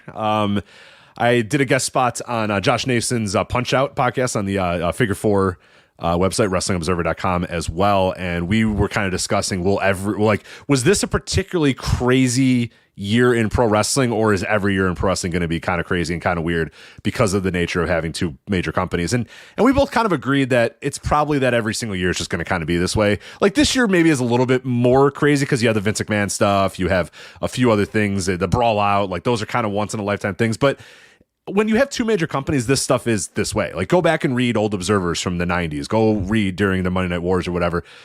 It's crazy shit every single week. Like, crazy stuff happens when there's a wrestling war. We just got used to, there's probably a lot of wrestling fans that grew up when wrestling was boring as fuck for a lot of years, especially major American wrestling, which was just boring as hell. One company, that was it. But like, yeah, this kind of happens. This is what is going to happen with two major companies. They're going to be fighting for talent. They're going to be fighting for spots. They're going to be fighting for TV. They're going to be fighting for business, all that sort of stuff. And yeah, you're going to have a lot of stories. So I tend to think we're probably going to always have crazy years as long as AEW is where they're at and where WWE is where they're at. But this year, this one's a little, when you have the biggest wrestling story in decades in terms of Vince McMahon resigning in shame, that's going to take the cake. But ultimately, I think most years are going to be kind of crazy moving forward. But there you go, 2022.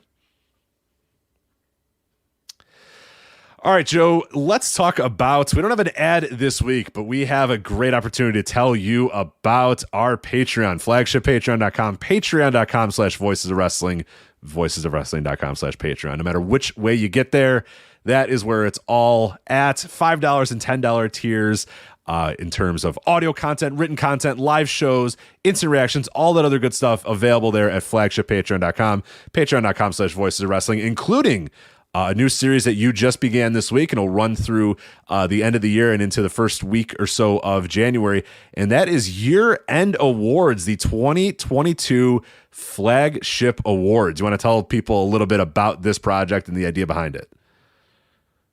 Very simple, just standard year-end awards. It will loosely follow the Observer Award system, although I'm not going to do every Observer Award, and I'm going to change some of them, and maybe some of the standards of the selection will be a little different, and I'll explain that in each piece that I write. But we started off with the best weekly TV show. That piece is already up. These are all going to be $10 tier because they're written. They're not audio. They're written, so they're going to be $10 tier. And I started with the best weekly TV show because to me, that was the easiest award to pick. As I was looking at all the categories and mulling the winners, best TV show was so obvious and so easy that was an easy one to start with. And of course, it's Dynamite. I mean, it can't be anything else. I think most wrestling shows are terrible. They're bad. I don't even think they're average. I think most of them are bad. And Dynamite's a legitimately great show and has been for the bulk of the year. I mean, I think most Dynamites are the floor is good and a lot of them are great. So you'll have to read the article to see what I managed to select as some runners up, which was not easy to do. And then what I'll do is I'll pick a winner. I'll write about it, defend my case. Most of the time I'll pick some runners up, not always.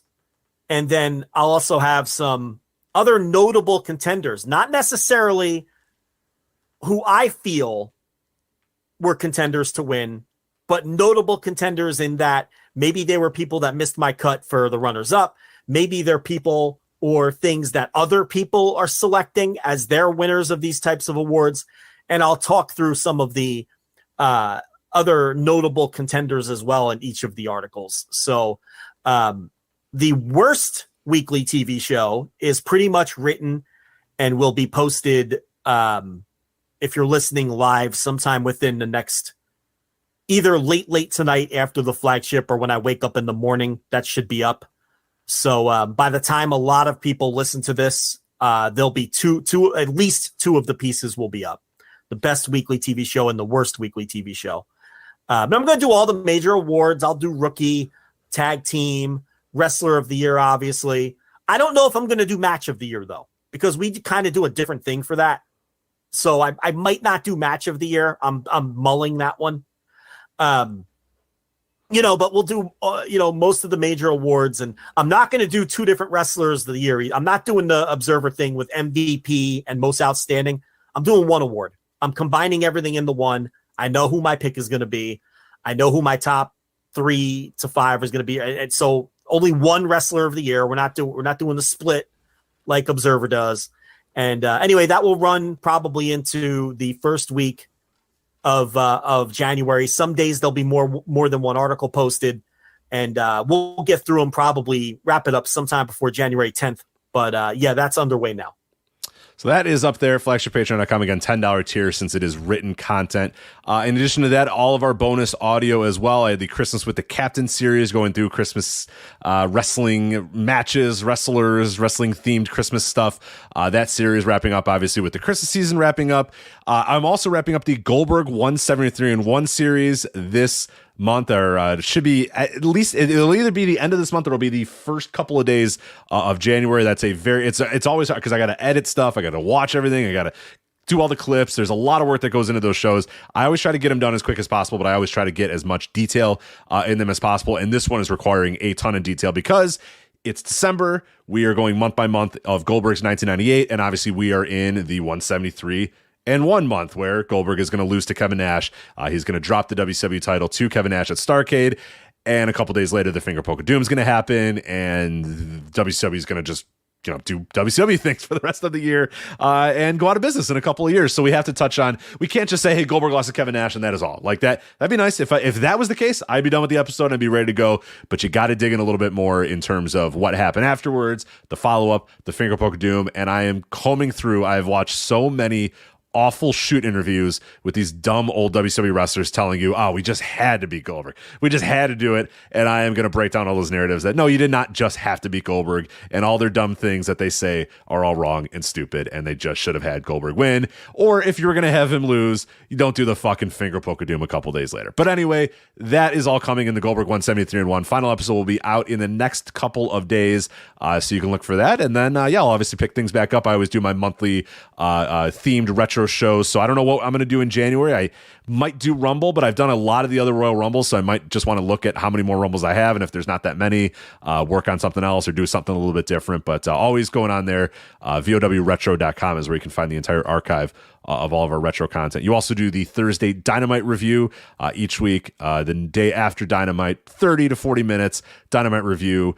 Joe Lanza's thoughts on the latest episode of AEW Dynamite, Thursday Dynamite review, and then plenty of other stuff. Insurrection Lives, of course, any major shows we're going to be doing Insurrection Live for live flagship podcasts as well. On a $10 tier, you can listen to this show live before everybody else.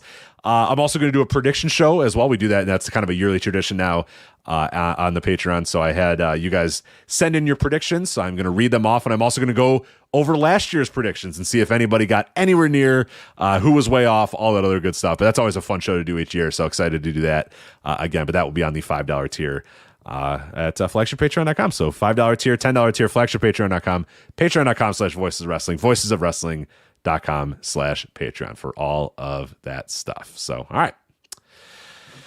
Let's do, Joe, Wrestle Kingdom is coming up. It is December 29th. That means we are only a couple of days away from the Tokyo Dome, January 4th, just back to one night. There's that weird Wrestle Kingdom and Yokohama Arena thing or whatever. We all know it's not actually Wrestle Kingdom, but we're back to one official night of Wrestle Kingdom in the Tokyo Dome. It's on January 4th, and God damn it, thank God we finally have cheering audiences. Let's hope they're loud. Let's hope they're excited, because I need that. I need that juice back in my Japanese wrestling, especially in my New Japan Pro Wrestling. But Wrestle Kingdom's here, and what is your what's the buzzometer for Joe Lanza leading up here to Wrestle Kingdom 17, just a couple of days away? You know, there's a couple names not on this card that normally you would see on a Wrestle Kingdom card. A couple names that might have interest to fans in the West. I think that's interesting because there's another show on January 4th in Seattle. Mm-hmm. And it might make sense to do a little bartering. You know, we're going to give you Kenny Omega, and then maybe you can, you know, send us some people. I'm just saying. I'm just putting that out there. Maybe we'll see some people pop up on a different show that aren't booked for this one. Obviously, there are still TBA participants in the Rambo, so there's many wrestlers that could pop up on that Rambo. But you're right, there's a few names conspicuous by their absence for sure. Yeah. So how about you know what was interesting too? They could have done the Suzuki-gun final on this show, right? I mean, I know that they had Despy booked in the stupid 4-way, but they could have just done a 3-way if they you know what I mean, if they wanted to. And I know they have Zack Sabre Jr. facing Ren Narita, but maybe that someone else could have made the final of that tournament. And I'm just saying, the Suzuki-gun final match. And did you watch that yet? I did. Yeah. Yeah. So, you know, basically Suzuki encourages all of the other members to destroy him, you know, and including his own teammates in the match, because it was an 8-man tag where they faced each other. And they kind of went up the hierarchy, starting with the juniors, and then, you know, Lance Archer, and then Taichi, and then Zack Sabre Jr. put the finishing blow. And it was very symbolic, and it was a very interesting way to end the unit, as Suzuki basically just had his own people destroy the monster, right, and kill him. As I was watching it, and I really enjoyed it, and the story being told, I was just thinking to myself, man, this would have come across really great at Wrestle Kingdom, as opposed to, you know, a clap crowd version of Cork and Hall, where everybody's wearing a mask and nobody can speak. But I guess that's neither here nor there.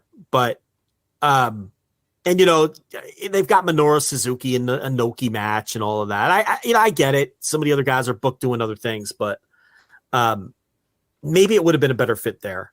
But as far as the buzzometer, anyway, what'd you think of that match? Did you have any thoughts? I liked it. I thought it was final? I thought it was cool. It was a fitting end, I think, to the Suzuki-gun unit. I tend to think that it was probably good to be on that show because it got time. It was able to have 25 minutes. They were able to do all their haha stuff at the end. I feel like if you do it on a Wrestle Kingdom, you are going to rush it a little bit. It's going to feel like you don't have as much time to do the stuff. The Iska thing where he comes out and grabs his iron, fingers and leaves or whatever, and they pose in front of the banner. I think you needed a little bit more time to do all that sort of haha stuff. I suppose you could have done that. Like, you could have had them have this match, and then maybe on New Year Dash they do all the haha stuff if you really wanted to. But I don't know. I thought it was a fitting main event for that show, and I think that's a unit I think that deserved that spotlight and deserved that time to go out there and have that match and have that moment where, I don't know, I feel like it would be maybe a little too rushed on a Wrestle Kingdom as opposed to doing it on this show. But it does kind of feel like there wasn't a whole lot of focus on that show, and it just kind of came and went, and now they're kind of gone. So I get your point that maybe doing it on Wrestle Kingdom would have gotten more eyeballs on it. Hey, this is a major unit that's now breaking apart. But I think you want to use Wrestle Kingdom to start new beginnings for some of these people as well. So I don't mind the idea of having it on this show. Guys can go away for a little bit. Minoru Suzuki can get involved in the Antonio Inoki thing and whatever Suzuki's next step is or whatever. Sabre can kind of do whatever he's going to maybe do. Desperado's going to be in his. So I don't know. There's a lot of stuff that you can kind of do at Wrestle Kingdom to kind of get these guys up on new directions. But I thought it was a really, really fun match. And like you said, Suzuki at one point just says, fuck these teams. Who cares? You all got to face me and we all got to beat each other up or whatever. And then they ultimately beat him up. And I thought fitting Zack Sabre Jr. getting the win. I thought that was a pretty important moment there and a very poignant moment too. Zack Sabre Jr. getting the win over Suzuki. And yeah, the post show was great too. Everybody doing their promos, Iska coming out, grabbing the iron fingers and the snow coming down. So I thought it was all pretty good. I mean, I'm not heartbroken by the end of Suzuki-gun. Like I think there needs to be a little bit more unit shakeup in the world of New Japan Pro Wrestling. But this unit in particular, I think has some, I'm curious. I think there's a lot of potential for new beginnings for some of these guys, and there's some other guys that I'm like, I don't know what they're going to do without being a part of this unit. But we'll see, and that's exciting. That's fun. I am so curious where a lot of these pieces land. So, like, what does Kanemaru do? You know what I mean? Like, I don't know. He just kind of just goes to chaos or something, or I don't know. I mean, even the major pieces though, do they just, does Zack Sabre stick with Taichi and stay together and then but then it's kind of like Suzuki-gun light, like just without Suzuki. So it's going to be very interesting where the pieces fall. It's going to be very interesting with how many of these guys stay with the company. There's a lot going on in Japan right now with contract season coming up. And I don't know if it's a foregone conclusion that a lot of these Suzuki-gun guys are even with New Japan in 2023. So, and that includes Suzuki. So we'll have to see how all that shakes out. Iska, I mean, how old is that guy? He still looked ripped. He looked great. I was like, brother, you're done. You don't have to look like that again. That is in my notes, is like, let's talk about that guy. He came out there. Eat a cheesesteak now and then. You don't have to look good anymore. Brother, he's 56 years old. He hasn't wrestled in a year. And I went and worked out at lunch because of him. I was like, God damn, if he looks like that while he's retired, like, why do I look the way I look? I mean, he looks great. Get him back in the ring. No, I'm kidding. Do not get him back in the ring, please. He don't ever have to take his shirt off in public. Why would he still look like that? Like, that was crazy. I thought the same thing. I was just like, good Lord, look at that man. He's just gigantic still. Yeah. But as far as my, what did you ask me to my just the overall buzzo meter? Like, where are you at with the show? Because I don't know. It's coming and it's Wrestle Kingdom and I like Wrestle Kingdom and I'm excited about it, but I'm also just kind of, I don't know that I'm it's not a palpable like excitement that I usually have for Wrestle Kingdom. No, it's not that. I think a lot has to do with the cold main event. I think if the main event wasn't cold, I'd be way more into it. I mean, Ospreay Omega, obviously, I'm counting down the minutes to that. There's just not a whole lot else on the card that I'm super looking forward to. Would you agree with me that Ospreay and Omega needs a little bit, or needed? I guess needed. We're past the needs part. I don't know that there was enough in the last couple of weeks to kind of get me They may have peaked it early. Yeah, you know what I mean? Like there was this stuff like a half a 6 months ago where they're sniping at each other in radio interviews and they're sniping at each other in tweets and podcasts or whatever. And you're like, hell yeah, these guys, and we, the smart people and the smart wrestling fans, and hopefully all of our listeners knew this is all work and they're all building to a match or whatever. There was dorks that were like, Kenny Omega, he's right. Will Ospreay only cares about having good matches. It's like, you dorks. God, what are you doing? Why are you doing this? Yeah, Kenny's right. Will just flips and he doesn't know how to work. It's like, okay, all right. You know what? Like absolute dorks. And us and smart wrestling fans all knew that this is building to something. And they did. And then the Omega video happens at the World Tag League Finals. And it's like, all right, cool. Awesome. Sweet. This is exciting. This is good. And it really hasn't been much since then. There was like, the one interview that Omega did with, the New Japan website. And that was fine. But I feel like they peaked like 6 months ago, and now we're just kind of it's coming and it's great. It's going to be great. It's fucking Will Ospreay versus Kenny Omega. It's going to be great, but it just does feel like we maybe, I don't know. It peaked early is probably the right way to put it. It just felt like we're a little cold early. Going in. It peaked early. Was the Omega video at the crossover show or the World Tag League? Oh, sorry. Crossover. You're right. The crossover show. It's a crossover show, right? Yes. After the Shota Aminu match. Yes, correct.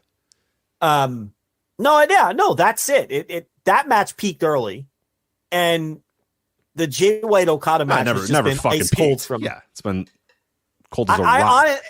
Every time I look at this card, I forget that match is on it until I see it. Yeah, like it's just a nothing match, and we can only hope that Okada hits the Rainmaker, and does the Inoki pose. You would think that he would win and the show would end with him honoring Inoki. I don't know if that's a given, though. I do know that Jay White and Okada, they come up with some of the most creative finishing sequences in wrestling. They're very good with each other. They have excellent chemistry. I've liked all of their matches they've had together, so I think it'll be a good match. I'm just not excited for it because it's ice cold. Jay White has not been a good champion at all. He's not there. He's never there. He's never there. He's never on the shows. Yeah, and why was he not on any of these? Why was he not on any of the Final Corkins? You'd have to ask him. Where is he? I mean, where is their champion? If it wouldn't bother me none if the next night he gets the AJ Styles burial and just fucks off to WWE. I wouldn't mind. I think he'll do great there. I think he would do great on American TV. Any company. I think he would do great. He did great in Impact, and obviously that's not where someone like him wants to be. I think he would be phenomenal in either WWE doing their style or AEW doing their style. I think he would excel at both. And I wouldn't miss him at all in New Japan. And if he not with the guys that they have coming up and the other talent that they have up and down the card. Like, yeah, if he left, fine. Yeah, I like Jay White. Obviously, I like watching him work. But if he left, yeah, I think there's more than enough talent to fill his spot. Yeah, and this whole Bullet Club war ended up being a dud. Jay White's never around. Tonga Loa got injured. They did the Hikuleo angle with Jay White, and that was pretty much it, and so they've been wanting to do that for a long time, and then they just didn't do much with it. And Tama Tonga turned, of course, and he got elevated to some degree, and they did the little story where Phantasmo stole Yujiro's girl, and then during the G1, and there was nothing to it. There's the big old dud, and and what's the end result? Tama Tonga's elevated a bit. Jado is this really weird babyface now, and Jay White was a really boring champion who survived Tama Tonga, and now what? So, and I guess the Carl Anderson thing. So I don't know. The main event's cold, and Ospreay Omega peaked early, and the rest of the card has some good stuff on it. but nothing else that I'm super excited to watch. Yeah, I think ultimately it's going to be a good show. There's too much good talent on the show. I'm looking forward to the show. Yeah, I'm definitely looking forward to the excitement level going in. I mean, there was years where it's like counting down the hours. I mean, we used to do shows where we would, for 3 hours, we would preview this entire, that's it. The show would just be us previewing this show. Correct. The entire 3 hours would be us breaking down match by match, who we think's going to win, the build, all this. And we're not going to do that here. Obviously, it's going to be a 30-minute segment, a 45-minute segment tops, where we just kind of go over the card and we just went over the main event and the semi-main event in about 5 minutes. And our ultimate thing is like, I don't know, probably could be good matches and moving on. And then, elsewhere on the card, IWGP Junior Heavyweight Championship match.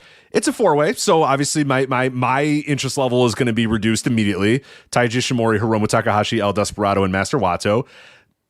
I mean, it's going to be good. Like, it's going to be good, but it would be so much better just as a one-on-one match. I'm always going to be on the same stance that 4-ways and 3-ways and all that sort of. I'm just going to prefer one-on-one matches or tag team matches. So a shoehorned in 4-way featuring, Master Wato and it's just, if you want Taiji and Hiromu, just do Taiji and Hiromu again. If you just want to do Taiji and Desperado, do Taiji and Desperado. Shoehorning in Master Wato. I mean, nobody needs that. Nobody wanted that, but let's get Ishimori away from this title for like a year. He hasn't been an exciting champion to say the least either. So let's get this title off of him and put him in a tag team or something and just get him away from this title for like a year. I feel like it's constantly built around him and he just hasn't been an exciting champion at all. I'm thinking they might belt up Wato. I feel like they essentially ended the Taguchi tag team and they've always wanted to push him and it took them some time to, I would say, get over, but I don't even necessarily think that he's over, but they like him for whatever reason. I hope that's not what they do, but I would like to see a title change. I'm with you on the Ishimori thing. I think I've gotten pretty bored of him being there for being the champion. Because kind of, again, it's similar to the Jay White thing. It's like, all right, yeah, he's just a good wrestler. I enjoy it. But yeah, him in the title, it just felt like there's just been no juice with him as that champion. So, and to go back to Hiromu, it's the same thing. We've seen that 1,000 times already. Desperado, again, I guess I wouldn't be too upset if Desperado won it. But I think I'm with you that Wato would be the most fun of all those to win it. I mean, do I think he's the best wrestler of those four? Absolutely not. But he'd at least be new and fresh and have some interesting matchups. But I think I'd be okay with either Desperado or Wato winning that match. Who I ultimately think would win, I probably would side. I think I would side with Desperado, maybe as a kind of a new beginning with him post Suzuki-gun or whatever. But I do like your idea of Master Wato too. I think there's got some some potential there. Then we have a Keiji Muto, Hiroshi Tanahashi, Shota Umino match versus Tetsuya Naito, Sanada, and Bushi. And we touched on this a couple of weeks ago, but there is, to me, a very, very smart way that you can book this match, and a very important way you can book this match. And God, I hope that they do that. And God, I hope that somebody doesn't get in someone's ear and say, hey, you know who I'm talking about. One Keiji Muto, he does not need to be beating Bushi on this match. Shota Umino needs to be pinning somebody, and this needs to be a way to elevate Shota Umino and not worry about placating Keiji Muto or placating anybody else. This needs to be front and center. The reason you have Shota Umino in this match is for him to get that rub of being in the ring there with Keiji Muto, and he needs to get the pinfall, not Keiji Muto.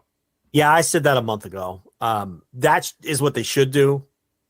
And, of course, Muto could set it all up, but it really should be Umino. The big question is, will Muto do the moonsault? Will he do it in this match? Will he do it in one of the Noah matches? Will he see this as the biggest match of the retirement because it's New Japan and it's Wrestle Kingdom? So a lot of interesting little subplots to this. They did the right match with the right people.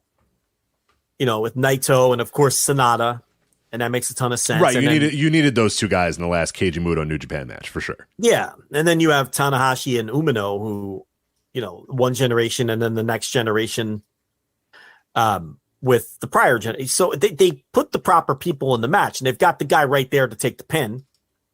There's been some talk that Bushi could be on the way out. I saw some rumblings about that too, so that's something to keep an eye on too. But yeah, we knew we were going to get a Muto match, and I've been watching this shit for 2 years though. So it's like, this might be special for New Japan fans who don't pay any attention to Noah and all that. And it's fine. I don't hate this match. It'll be a spectacle and it'll be interesting to watch. Never Openweight Championship, Carl Anderson and Tama Tonga. Thank God this whole thing is going to finally end. And it's been up, it's been down, mostly down. There's been a lot of really bad matches along the way, and hopefully, finally, mercifully, it'll be over with Tama Tonga defeating Carl Anderson, winning the Never Openweight Championship, and us moving on with our lives on whatever this whole thing was. It was a very awkward, weird situation. Anderson did them a slight solid by at least, still being eligible to work and wanting to work and coming in for these shows.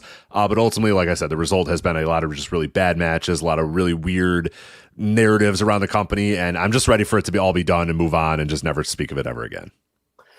I tried to slyly hint to people that this match could be happening at the Dome, even though it was happening at the Tag League final, with the 2 dates that were agreed to.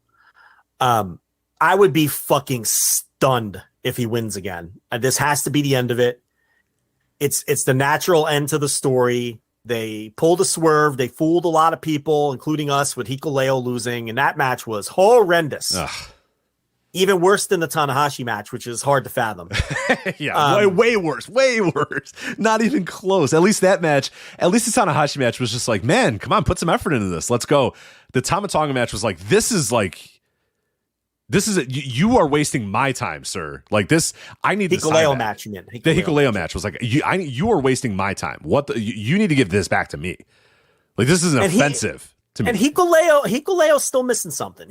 I thought that they'd put the title on him and just, make or break. Here, we're going to give you a push.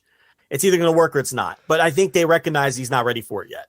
So they'll put it on Tama Tonga here, and this will be his level now. He had his title shot, he lost, and now, he's been a fairly popular babyface, and this will be his level now. I'd be fucking stunned if Anderson wins again. That would legitimately then I have no answer anymore. I'm out. I'm done at that point. Then I almost have to really enjoy all of this if he wins again. Then it's like, all right, this is just like the biggest troll ever. Yeah, are we going to take this to Dominion? Is he going to be in the G1? Like, what are we doing? Like, how far is this going to go? Ren Narita versus Zack Sabre Jr. This is for the New Japan World TV Championship, the brand new title they've created. I am of the mindset that Ren Narita needs to win this match and needs to win this title because it was a big deal and an important title. And the reason why they said they made this title was for young stars, and Ren Narita is a young star and they're trying to get him over and all that sort of stuff. With Zack Sabre Jr. beating Minoru Suzuki, I mean, they clearly see him as a big deal, moving forward post Suzuki-gun or whatever. So I don't know, like when that result happened, I kind of said, ooh, I was like 90% that Ren Narita was going to win this match. I don't know that I'm that sure anymore. Where are you at? Well, if he doesn't win, he has to beat Zach for it later. But if I'm trying to elevate someone and the directive of this title came from the top and they're telling me to put it on young wrestlers and this is the guy I picked, then why not just do it here on the biggest stage and just have him beat Zach now? Why fuck around with it? So I think Narita will win. I think he should win. And it's going to be exciting. He's someone to watch in 2023. Because he's the first of sort of these new class guy. Well, I guess Okan came back first, but Narita's the next, where it's clear that they're interested in pushing him and pushing him hard as the next generation of the no nonsense, black tights, Katsuyori Shibata student, Katsuyori Shibata like ass kicker. And what I think could hurt Narita is we're not really far enough removed from Shibata, and you don't want to end up falling into a pattern where it's like people think you're doing a cosplay. He still has to find a way to be his own guy, because if he's just going to be a second-rate Shibata, that's not going to work. So I think he need and there's a danger there, So I think he needs to find a way to carve his own identity, while also very clearly still being linked to his mentor. And that's a tricky thing to pull off sometimes. So, Shibata has a very unique kind of charisma, and I don't know that just trying to be another, you don't want him to come off like a mini Shibata. You want him to be, right. And it remains to be seen. Like, his work has been great, but maybe there needs to be some identifiable part of his presentation that needs to be drastically different than Shibata. Right, because right now he does kind of, and I love it, but I can see that long term it's maybe not the best play is that he comes out and has the towel and you know what I mean? Like, he looks like a mini Shibata. It's like he's being Shibata for Halloween. Right. And that's, his work has spoke for itself. And I think that will ultimately be but I'm with you that they need to do something to kind of say, hey, look, Shibata was the old, this is the new. Yes, he's been trained by this guy and he's following in the lineage, but he's his own man and he's a very different man for a lot of reasons. And his work is a little different. And that's where I think it's going to be able to stretch it. But I'm right that you're right that you can't have him out there just doing the exact same Shibata stuff. And they've kind of towed that line a little bit, and it could get a little dangerous if they don't, make sure they kind of correct that. But I think he's great, and I'm still of the mindset that I would have him win this. And hell, maybe they had Zack Sabre Jr. win that match just to make this match even more of a big win for Ren Narita. And that's very possible too. If they're really saying, no, fuck it, this is the guy we want to make this guy important, then you have Zack Sabre Jr. win that match, pin Minoru Suzuki, and then have Ren Narita pin Zack Sabre Jr. That's a huge stamp of approval for this guy moving forward. So maybe that's the case. Maybe I'm overthinking it, and they were just trying to really, really, really, really prove that Ren Narita is the guy they care about moving forward. But I'm excited for this match. Should be tremendous. IWGP Tag Team titles on the line. FTR versus Yoshihashi and Hiroki Goto. Joe, I believe that FTR will be losing another set of tag team titles. What do you think? I didn't see that AAA show yet. Did you? I did not, no. All right, so yeah, they did lose those titles. They lost the ROH titles, obviously. So this is the last of them. And, Bishamon, they had a warm-up match against Ten Koji in Korakuen, just straight up 2 versus 2. And New Japan doesn't book that way a lot of the time. And we haven't seen Ten Koji team in a while, right? I mean, because Kojima's been off with Noah. Ooh, straight up Ten Koji. Let me see if I can find out the man. I mean, I'm trying to think off the top of my head. I think there was the last time we wrote the book was 2020, and I think that year they only had a couple, if I remember correctly. I mean, they've been really putting them in just let me see if I can find out exactly when the last straight up Ten Koji tag team match was. It would have to have been either early this year or maybe even they would have teamed earlier this year, I think. Oh, July. Okay, so they did it in July. They teamed against Great Bash Heel. So what show was that? That was New Japan Road, in Korakuen Hall. I don't remember. I don't recall. Oh, it's a Korakuen show. Yeah, all right. Yeah. So now Great Bash Heel, they were on the World Tag League Tour, but weren't in the tournament. Like, they were working non-tournament matches. So, Makabe has been cycled down. Hanma, ever since the neck injury, hasn't been the same. So those were 2 constant teams that were, Ten Koji and Great Bash Heel, who are clearly cycled into that, opening, prelim level veteran sort of situation. Tenzan did take the fall against Bishamon, which was to be expected too, because Kojima's still a pushed guy in Noah, and he's still booked with a modicum of respect in New Japan because he could still go better than these other guys can. But yeah, and that was a pretty decent match. It was a shockingly good match between Bishamon and Ten Koji at Korakuen. And, FTR, their contracts are coming due, so maybe all these companies are just preparing for the possibility. So, yeah, I mean, the smart money would be on them losing the titles, but who knows? They could come back on that Yokohama show and do it. They can lose them on an AEW show. So I don't know that it's necessarily a lock that they're losing this match, but can they? Yeah, absolutely. Yeah, I tend to think they probably will. I mean, this is the title I think they can keep for a little while if they really want to, because the AAA one, like, that's kind of done, and I think they even said that they're done with AAA, and who knows what's going to happen with AAA, and that's fine.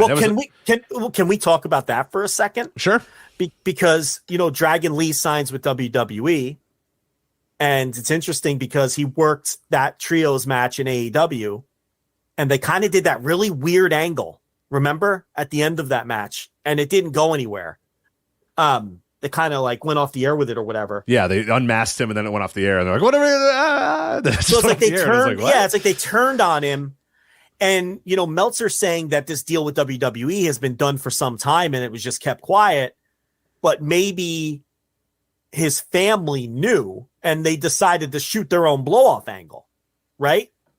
Because at the time... Dude, it's that family, man. I can't put anything past them. Yeah, because at the time we thought AEW would follow it up like on Rampage or something, or maybe it was on Rampage, but you get the idea. We thought they'd follow it up and they didn't, and then he was never seen again. But now it makes sense as a blow-off. Whether Tony Khan booked it or whether Roosh booked it is remains to be seen, but it sure feels like in hindsight that match was some kind of blow-off.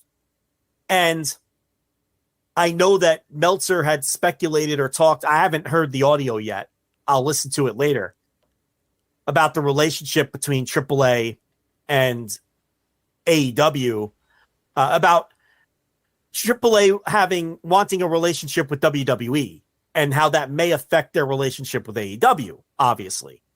Now, Tony Khan will work with anyone, anytime. The question is, will WWE work with AAA if AAA is working with Tony Khan? And normally, the answer to that question would be no. I don't know how Paul Levesque feels about this kind of stuff. We don't know yet, right? It's like we don't have any tests. We know what Vince's answer would be. You work with me or you work with them, right? But I am now hearing, and I have to do a little more talking to some people, that New Japan has something to do with this too. And New Japan might have something to do with the AEW AAA relationship. Yeah, because they've been fiercely loyal to CMLL throughout the years. And and now that the New Japan AEW relationship gets stronger and stronger, and with a second Forbidden Door coming and this talent exchange on the 4th and all of these things, the potential Honor Club, the Honor Club. Bingo. And that's the big one. Okay. So now New Japan might be putting their foot down and saying, look, you got to cut ties with these guys. And if you're watching the dominoes fall, the Dragon Lee deal, FTR dropping the tag team titles, Dave Meltzer saying what he had to say. Ty not being on that show. She was supposed to be on that show. Ends up Ty being double booked. Yep, and working Dynamite instead of AAA and being stripped of those tag titles, right? Yeah, they were stripped of those intergender tag titles. So that, that's another domino. And the big thing is the Honor Club, and we know that there's New Japan involvement with the Honor Club because Khan said so. So that's not even a secret. So I might have more later this week. Talking to some people. But as far as for the show tonight, this is all I got. But it seems like there's a strong possibility New Japan's involved in all this too. But the end result could be AAA forging some kind of relationship with WWE and just cutting all ties with AEW. But we'll see. I think if Tony Khan had his way, he would just work with everybody. But, it's wrestling and there's politics. And obviously, the New Japan relationship is more important to him and more advantageous to him than the AAA relationship at this point. Oh, for sure. Yeah. If they say it's either us or them, you pick New Japan Pro Wrestling 1,000 times. It's an easy decision. It's simple. So it's something to keep an eye on. And it's something to, I will try to follow up. And if I have enough to put on paper, I'll write something up, on the Patreon or whatever. But, or do an audio or something. But anyway, that they're, New Japan could be the impetus for some of this as well. So and kind of circling it all together, that's the biggest reason why I think that of all the titles that the FTR has dropped so far, the ROH title, obviously you want to get it, whatever the next stage of ROH is going to be, but that's a title that they had because they had, and it's fine. Moving on to the Briscoes, moving on to that. The AAA one made sense. They had to drop those because it was just time to get rid of those, and that relationship was ending. This title you could presumably keep on them. I don't think this title you need to take off of them this night. It's not like the impending, like they're never going to be back in New Japan ever again, that AEW and New Japan are never going to be related ever again. With that being said, I think it would probably be a good time for New Japan to take back their tag team titles and do something with them after, FTR has had them, but largely has been absent as well. And there's been a lot of absentee champions in this company for a while, and I think it may be a good idea to just bring that title back home.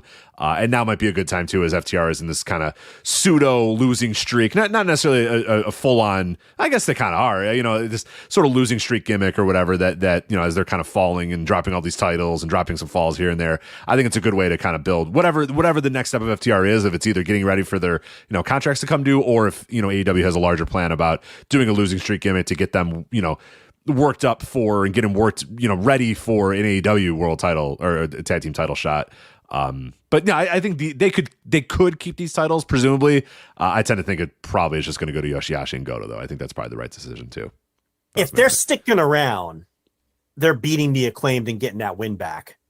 I mean, it just seems obvious for sure. Me. Yeah, and I feel like we're building towards that. If they stick around. Yes. But Tony has covered himself because they put the Acclaimed over. Right. If they don't stick around, then they put like you said, they put the Acclaimed over. They lost all their titles, and you can do this little lose streak thing, and then they can go, and then it's like, all right, well, yeah. And then in Ring of Honor, the Briscoes could say we ran them out of town, right? And in AEW, they put the Acclaimed over, and that's business. That's pro wrestling. If they choose to leave and go back to WWE or whatever, I wanted to see this in 2020, but I would like to see them do a short run with the NWA, one taping. I think they would relish in that. They would enjoy it because they're nerds. And I think that they would enjoy having that on their resume, a short run with the NWA World Tag Team titles, right? Like they would love that. Right. Doing a match with Kerry and Ricky Morton or whatever. I mean, they'd eat that shit up. They would love that. And I would like to see them do one taping and maybe even I don't even need the pay-per-view, but maybe one pay-per-view, maybe one taping, maybe a Crockett Cup, right? We're talking. Now you're speaking their language. They would love to win the Crockett Cup and have a little run with the NWA. And I'd like to see them work with some of those teams in the NWA, that style. And I don't need them to be 5-star matches. You know what I mean? I'd like to see them go down there and work with Joe Kazana and fucking if Carino's still there and not in the Performance Center by then, and like you said, the Mortons, and get in there with Hawks Ari. There's not a whole lot of talent in the NWA. La Rebellion, get in there and win the titles and do a title swap with them. I just think it'd be a fun novelty, and I think it's something that they would enjoy. And, it doesn't have to be a permanent destination, obviously, but if they're going to leave and just freelance a little and have some fun with their careers, I mean, I think that's something that I would like to see them do. But that's neither here nor there, I guess. All right, so that was our 25-minute FTR Yoshihashi Hiroki Goto preview. But I'll move on. IWGP Women's Championship, Kairi versus Tam Nakano. Obviously, the big story on this one is not going to be this match itself, which is going to be a huge moment. Obviously, a major women's match on a Wrestle Kingdom for this new title that they created. But everybody is going to be waiting for the post match and Sasha and whatever is going to be with Mercedes or whatever the hell they're going to call her. That's what the focus is going to be is what this post match is going to be. But I still think it's going to be a really fun match, a really good match, and I'm excited to see it. And I think it's an important moment for New Japan and for this new initiative they have and whatever could come in 2023 as well. So excited to see what this is, and it's all eyes are going to be on this one. And this is a huge moment for New Japan Pro Wrestling to grab a lot of Western eyeballs as well. I just got a message from Tony Khan. You ready? Did you actually? I said, yeah, this is on the record. Okay. On the record from Tony Khan. I said, why didn't you sign Dragon Lee, or did you attempt to sign Dragon Lee? And he said, you could put this on the record. Okay. He said, I felt like I already had Dragon Lee at home. Dralistico. So there you go. Tony Khan on the record. I think it's a little misguided. I don't think Dralistico is the same quality as Dragon Lee. Yeah, that's hopefully everybody knows that's a bit. Do not run the Reddit and put that on Reddit. Let me make it clear that I am I was going to say, man, Tony, what? Like, have you watched Dralistico? That's like Johnny Ace signing the wrong one-legged wrestler. Like, no, he signed Dragon Lee, not Realistico. What are the odds that ends up on Reddit? 95%. That is not an invitation for one of you goofballs to go put it on Reddit. Right, because then all of those dorks are going to go, these guys, Tony Khan's an idiot, or voices, they're making stuff up. And it's like, yes. So this time they're right. This time we are making stuff up, so they're right. But yeah. Absolutely, yeah. Oh man, my heart stopped a little bit. I was like, Tony, what? Like, what happened? Tony, yeah, like Tony, Realistico. Yeah. He's not as good as Dragon Lee. What is the what is that called? It's not is it Poe's law? What's the one where when parody is too on the nose that it's somehow I forget I know the word you're saying, but I forget what it is. Yeah, I don't think it's Poe's law. Someone in the chat will say it. I think I was a little too dry with it because everyone in the chat room bought it too. Sasha, I guess she'll either sit at ringside or I think she's going to do the come out after the match to challenge thing. I think. I do too. Kyrie's going to be in the ring, celebrating or whatever. The lights are going to dim and all of a sudden, Mercedes with some dollar signs is going to show up. And then, she walks down the ramp and, that's what I guess. Yeah, I like that a lot more than like cut to her, sitting ringside and it's like, oh, what's Mercedes doing here? Like that doesn't do much for me. So. I mean, you could have her sitting there all match for the camera to cut to her constantly for your tweets and your social media or whatnot. But you get the same effect if she just walks out on the ramp. I think you have her walk out. Behind her is whatever that name is going to be. The giant screen, the fireworks, the money, whatever you have. That's all there ready for her, and that's your picture. Is her walking down that ramp at Wrestle Kingdom with the name behind her and all that. Yeah, that to me, that's the picture you want versus her sitting in a crowd with a bunch of people wearing masks, looking weird around her. Like that. I don't know if that has the same panache as her walking down the ramp with the money sign and the fireworks and all that sort of stuff. That's the way you do it, I think. What kind of reaction do you think she'll get from the Tokyo Dome crowd? I don't know. I don't think she's going to get much. I think maybe some oohs and ahs. But yeah, I'm not sure what cachet a Sasha Banks has in Japan among those fans. I don't know. Yeah, it'll be interesting because I don't think they cared, honestly. I think they just want American fans and Western fans to care. Yeah. Which they will. No, I completely agree. Yeah. But I'm just curious what kind of response she's going to get because we haven't really discussed that. It's interesting. So Kari and Tam Nakano, right? Sure. Is it Nakano or Nakano? I say Nakano, and I'm positive this is one of those names that I'm going to say it one way. 25 people are going to tell me, no, it's this way. And then another 25 people are going to say, no, it's this way. It's one of those names. So I don't know. All right. It's like Hiroshima. We asked many people how to actually pronounce it. And then eventually we said, all right, you know what? I'm going to ask this person and I'm going to ask this person. And they're people that you should trust, like English-speaking people that are very much related to Japan. And you hear them a lot very often. And they both gave us completely different answers. So this Kairi, all caps.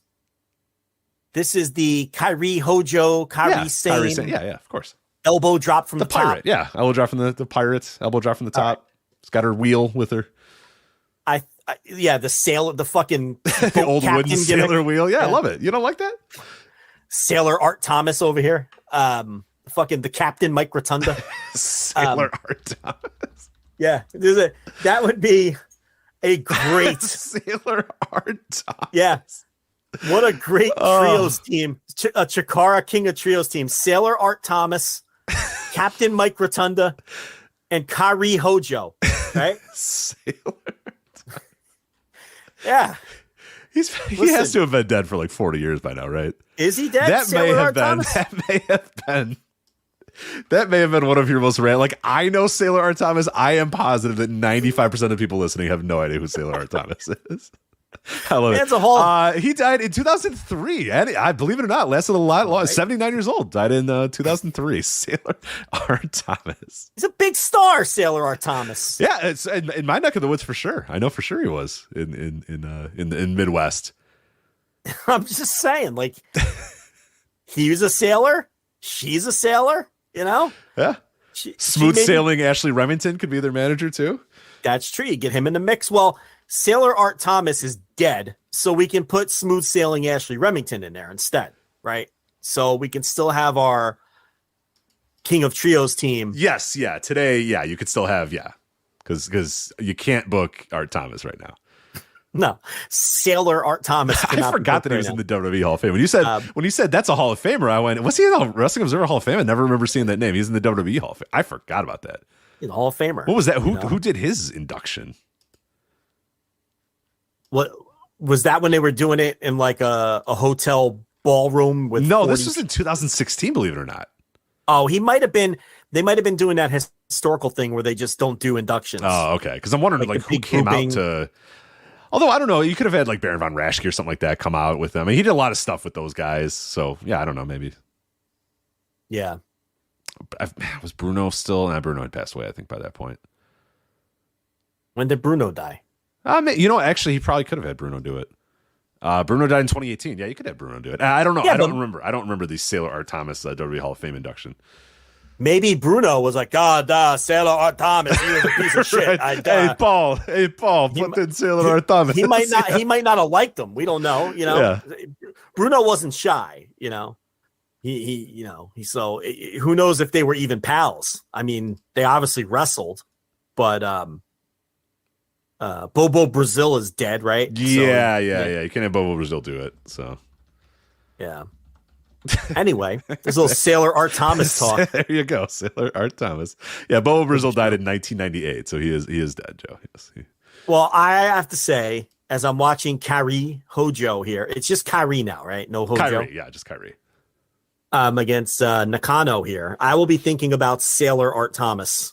I might be the only one, but I'm trying to think if I've ever seen a Sailor Art Thomas match. I'm going to make it a point. There's your match of the week after the Chris Masters leg matches. I don't know how many are out there. Yeah, I don't know how many are out there. I mean, he retired in 1981. So I don't know if looks like there is. I'm on YouTube right now, and it looks like there is a 16-minute Sweet Daddy Siki Sailor Art Thomas versus Lou Albano and Jack Owens. Because we did a lot of stuff in the Chicago, and that stuff will pop up a lot. The Fred Kohler Chicago stuff, does pop up a lot. So that match is available, and it looks like there's probably a few more from that 50s, 60s Chicago run. The fact that he worked Detroit and that era of WWF tells me that he's probably the shits, but I will obviously enter with an open mind. Great body. I mean, just an incredible body. I mean, I think he was a competitive bodybuilder throughout his career as well. Oh yeah. But just being in a tag match with Lou Albano doesn't sound too encouraging. No, definitely not. Yeah. Throwing a lot of stars on it. You know what I mean? But I will make it a point to watch some Sailor Art Thomas. Oh, 1 second. Watching this match. I don't know. Is he all right? Can he move? He might be pretty good. It's pretty grainy. So, you know what? No, he stinks. He stinks. Yeah, that was Sweet Daddy Siki doing cool stuff. Oh, okay. Because somebody tagged in and did like 3 drop kicks right in a row, and I'm like, holy shit, Sailor Art Thomas, let's go. But then they just showed Sailor Art, and he wasn't doing anything. So I don't know. I shouldn't say that he stinks, but he's not sweet. He's not as good as Sweet Daddy Siki, who was actually awesome. Let's see. He's. I have a feeling he stinks. He's pretty rough. Yeah. Someone in the chat goes, I'll never forget Michael Cole referring to Kairi's yachting personality. Yachting persona. Yachting persona. That sounds exactly perfect. Yeah. She loves to have fun. She's got a yachting persona. Oh, God. Yeah, because it's not enough for her to just be like sailor, like water themed. No, she literally is a sailor. You know what I mean? Like, Right. she literally has to enjoy sailing the high seas. She can't just be, that can't just be a motif or her. Yeah, no, it's kind of fucking ridiculous. Is this Nakano any good, Rich? Tam Nakano, yeah, she's solid. I think Kairi's a little bit better, but I think Tam Nakano's decent. I like Kairi. Yeah, I like her. I enjoy her work. I've heard really good things about the Stardom match from today. I'll try to check it out and watch it. I always filter them to you. And I will let you know if it's good or not. Okay. Oh yes, please do. Yeah, I've heard good things. Please recommend it if it's. Just saying. Anyway, IWGP Junior Heavyweight Tag Team titles: Francesco Akira and TJP versus Lio Rush and Yo. Looking forward to that. Straight up tag match. Two great teams. Can't wait. They had a great match in Corkin to kick off the tournament, the Junior Tag League tournament. And if it's anything like that, it's going to be one of the best matches on the show. I mean, so TJP's been phenomenal. I thought Lio Rush has just been great on the tour that he worked, and he has good chemistry with Yo. He was the best guy in that entire tour. The World Tag League, Super Junior Tag, Lio Rush? All of them. Lio Rush, yeah. I can't disagree. So that's a real sleeper match on this card that people who are parachuting in might not, because your typical someone parachuting in who maybe watches Wrestle Kingdom and the G1 final, right? They might not even know who Akira is. And they might be like, TJP, fuck him, he's canceled. And they might be like, not be too excited about Yo. But this is a real sleeper match. So I don't think TJP is canceled. I think he's just considered an asshole. Right. There's a slight difference. He's just there. very annoying on Twitter. Right. I don't think he's officially canceled or anything. But anyway, that's a real sleeper match on the show. And then we have the Antonio Inoki Memorial 6-man tag: Togi Makabe, Satoshi Kojima, Yuji Nagata versus Tatsumi Fujinami, Minoru Suzuki, and Tiger Mask. We also have the KOPW 2023 New Japan Rambo, as well as the exhibition match between the debuting Oleg and Oiya. And we incorrectly last week said that Oleg was the WXW guy. That is not who we were talking about. Yeah, we fucked that up. We got to get Stat Boy to do correction. Who would be our Stat Boy? I think Swink's got to do it, right? The Swink. We'll make it Andrew Rich. How about we make it Andrew Rich? Andrew, does he want to be Stat Boy? No. And offer corrections for all of our mistakes? I don't think he does, but I don't know. Like Tony Reale from Pardon the Interruption. Remember, he was Stat Boy. Yeah. And he would do the corrections at the end of the show. Usually a whole litany of mistakes that those two guys would make. Those guys were it was a weird segment. He's like, all right, so Tony, you said that the Titans were 9-2. They're actually 8-4. Michael, you said that the this team won the NBA championship this year. No, that was actually this team. It's like, man, these guys don't know shit, but it's hard when you're doing it live. You're on the cuff. You're just going. You're firing off, Can't remember. It can't be perfect. But then to call them out, air it out on live TV, that's pretty nuts. It's not easy. Yeah, but we confuse those two guys. This is the big Russian, this Oleg. Yes. Not the skinny. There's the other skinny guy, but this is a big boy. Well, he's a big guy too, but this is like that big imposing looking Russian that's been at ringside, I think. So I don't know. Oiwa has been impressive lately. Yeah. That it's heating up, those All Japan Young Boys versus the New Japan Young Lions. That shit's heating up. They had another match. So don't fall. Rich, don't fall behind. Watch that first one from October.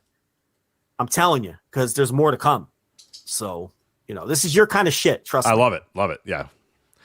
That's Wrestle Kingdom. Yeah. I mean, I'm looking forward to it. I'm not super hot for it, but I'm going to sit there and, am I going to have snacks? I don't know. Probably not. It's the middle of the night. It's pretty early. Yeah. It's hard to have 3 a.m. snacks. It's what am I going to eat? A plate of buffalo wings at 2:38 right. I usually, my snacks are, I just eat like 4 bowls of cereal. I just keep eating cereal. Because it's like, I'm up early and I don't know what to do. And I'm kind of like hungry because but you're right. I can't rip open a bag of Doritos at 2 a.m. after I just slept for 6 hours. Like, no, I'm not going to do that. So yeah, I just eat cereal. I just drink coffee and eat cereal for like 5 hours. So yeah. So I don't know. Yeah, I'm looking forward to it. I'll watch it live, And so that'll be reviewed next week, I guess, right? Because that's the 4th. Yep.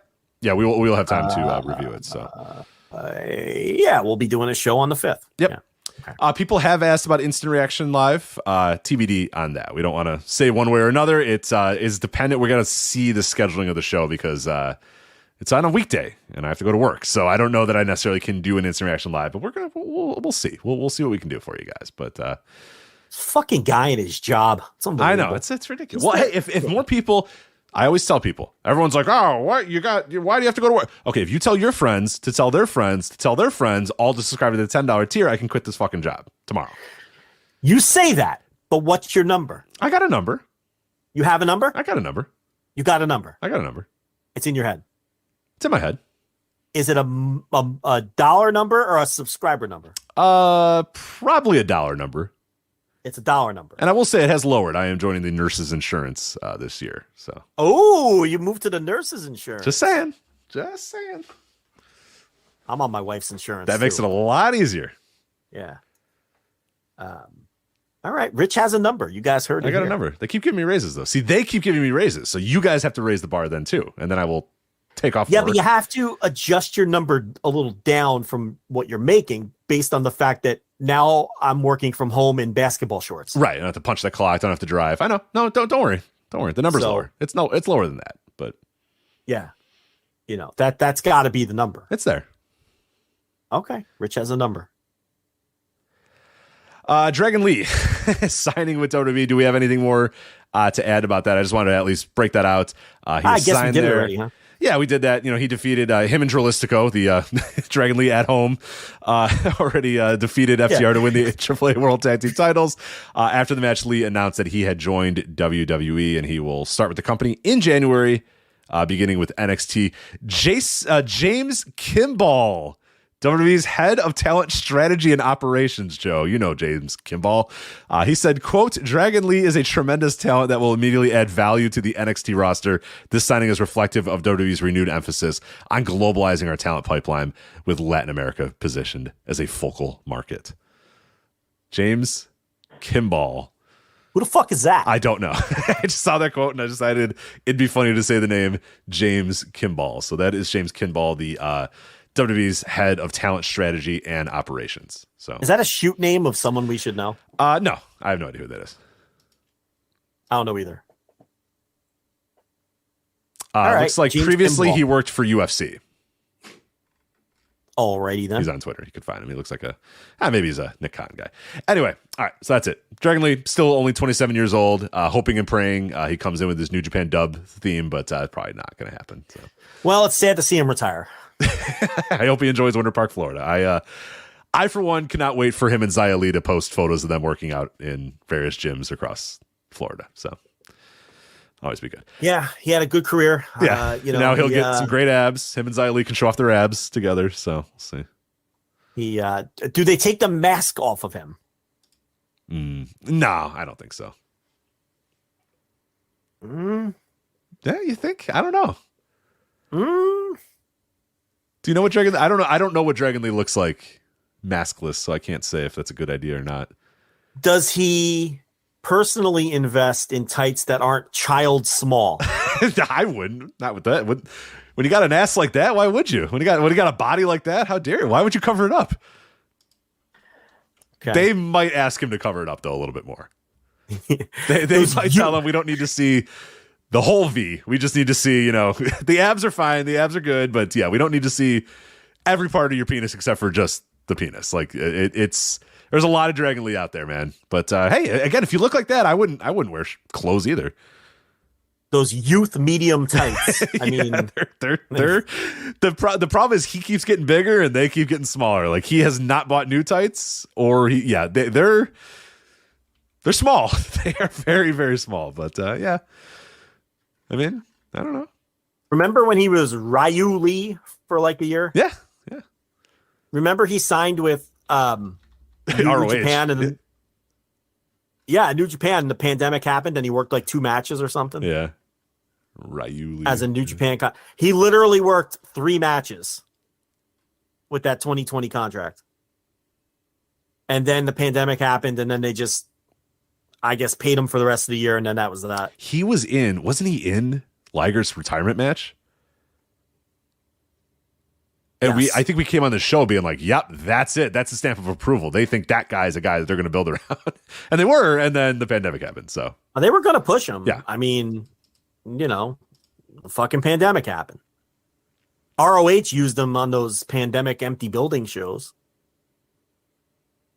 Anyway, sometimes guys retire young. It's unfortunate. What are you going to do? He peaked with the Hiromu matches in Mexico. oh yeah. Yeah, those rocked. Yeah, I saw a lot of people getting like upset about this, and I think Dragon Lee's good, but I don't know that I was like super upset about this. Like people being like, oh my God, WWE, they're signing like they're not signing everybody anymore. That's like an outdated like 5 years ago thing. And I just don't know that I'm that like, I don't know. Dragon Lee's good, but I haven't seen a whole really lot of good. him. I haven't seen it. Like he doesn't feel like a huge loss to like the wrestling universe that he's in WWE. Like I don't know. Look, guys are going to go there. They pay good money and they all got that WrestleMania dream, man. Dragon Lee's hitting the pillow tonight. He thinks he's main eventing WrestleMania against Roman Reigns. For sure. Oh yeah, for sure. Yeah.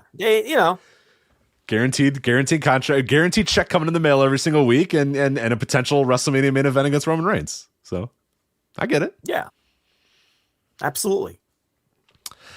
All right, so let's quickly go over. We got about a half an hour here to hit some major shows. Actually, real quick, let's preview this, and then we'll go into our Dragon Gate review and RevPro review. Let's briefly touch on the Noah the New Year show.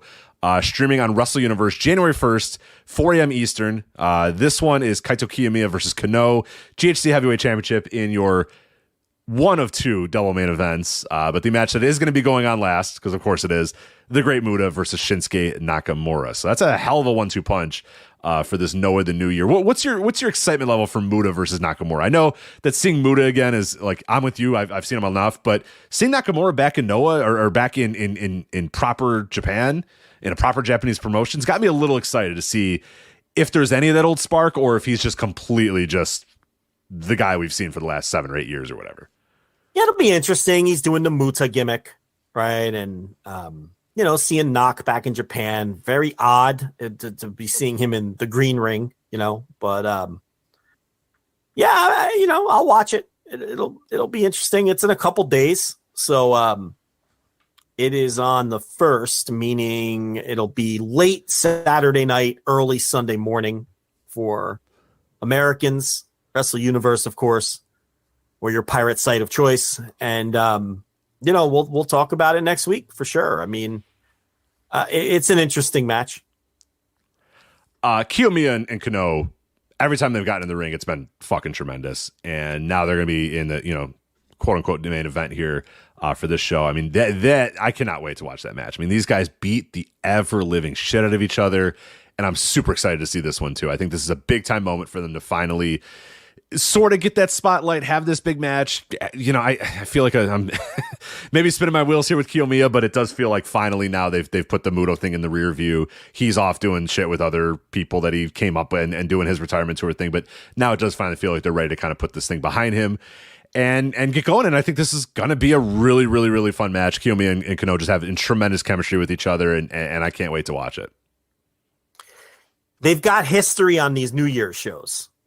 And that's the thing about it. If you remember, Kano knocked him out on one of the New Year's shows a few years ago, 3 or 4 years ago. He won by KO. And then Kiyomiya, then they faced each other the following year with the roles reversed, where Kiyomiya was the champion. And he beat Kano. And then they had another match last year on New Year's where Kano was the champion and he beat Kiyomiya again by like a KO, another knockout sort of deal. And that's just on New Year's. They've had a million other matches, singles matches, usually involving the GHC title. And they always beat the fucking piss out of each other. So this is one of my favorite matchups in all of wrestling when these two guys hook it up. I mean, they always have great matches, hard hitting. And they have a history on these Noah New Year shows. So, I mean, that's the match I'm most excited about on this card, without question. Oh, no doubt. Yeah, no doubt. Because a lot of the other card, we don't have to go through match by match or whatever. A lot of the other card isn't really getting me super, super excited. Sugiura and Kojima versus Kenta and Marufuji. I mean, that's cool as hell to see Kenta and Marufuji back together. But it's ultimately, it's not Kenta of old. It's not Marufuji of old. I mean, it's still going to be cool to see those guys in the ring again, but they're certainly not what they were many, many years ago. But it's still Sugiura and Kojima versus Kenta and Marufuji is a pretty fucking awesome match on paper. So excited to watch that. And then otherwise, I don't know that there's a whole lot else on this card I'm super excited about. So this might be one where I skip ahead, watch the final 3 matches, and then if I have time, I'll go back and watch everything else. But yeah, I don't know that Yohei and KZ versus Ogawa and Eita's got me super, super excited. Or I mean, Kenta and Marufuji are back together, and nobody's talking about it. Right. And should be a bigger deal, but I don't know. I think it speaks to where those guys are in this point of their career, but it also just kind of speaks to how many people probably aren't aware of how great these guys were. And that's a big reason why we wanted to get them on the Observer ballot to at least have people discuss and talk about this team, because I think they're way, way, way, way better and have a way better catalog than people think they do. Just because, if you weren't watching at that time, and if you're a wrestling fan that just started watching 10 years ago, you have no clue how good these guys are. But yeah, this is a big time thing for them to be back together. Sugiura and Kojima have been good. Oh, they've been really. I love that team. So that could be a nasty match. The junior title match, the Amakusa, which is Heyo doing a new gimmick, with Junta Miyawaki. I think Heyo. Let me double check that. I get those two guys. Not High 69, the other guy. Heyo. Yeah. There's an X in that 8-man tag. Any speculation you've seen? Who's wrong guy bringing in as the X? I have seen a lot of speculation towards Minoru Suzuki being that guy. Yeah, and that wouldn't stun me at all. Like I said, it wouldn't stun me at all if Minoru Suzuki's done with New Japan. So, we'll see. Yohei and KZ versus Yoshinori Ogawa and Eita. So I'll be into that because I love me some Yoshinori Ogawa.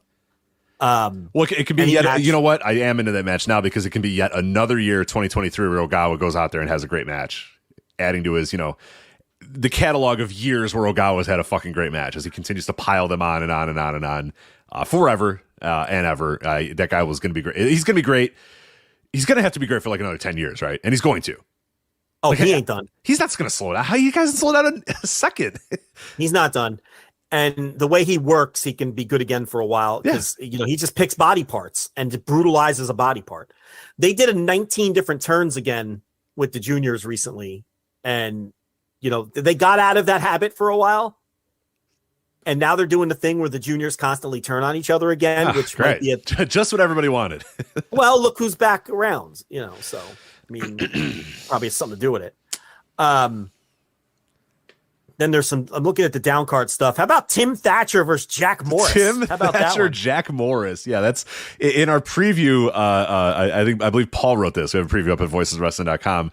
And someone said, if you told me like 8 months ago, would I be excited for a Timothy Thatcher, Jack Morris match on New Year's Day? I would ask you, who's Jack Morris? Because it's like, what? Right. You know what I mean? Like, what the fuck? Who's Jack Morris?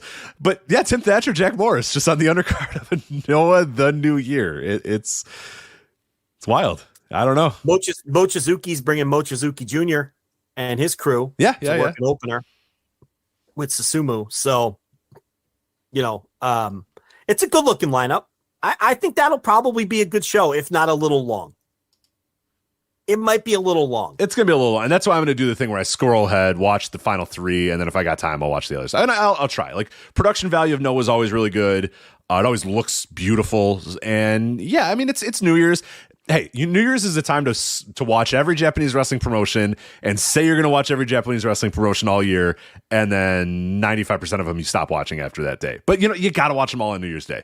Got to watch your Big Japan. Got to watch your 0-1. You got to watch your Noah. You just have to do it. I'm looking at the card. I'm not into the junior title match.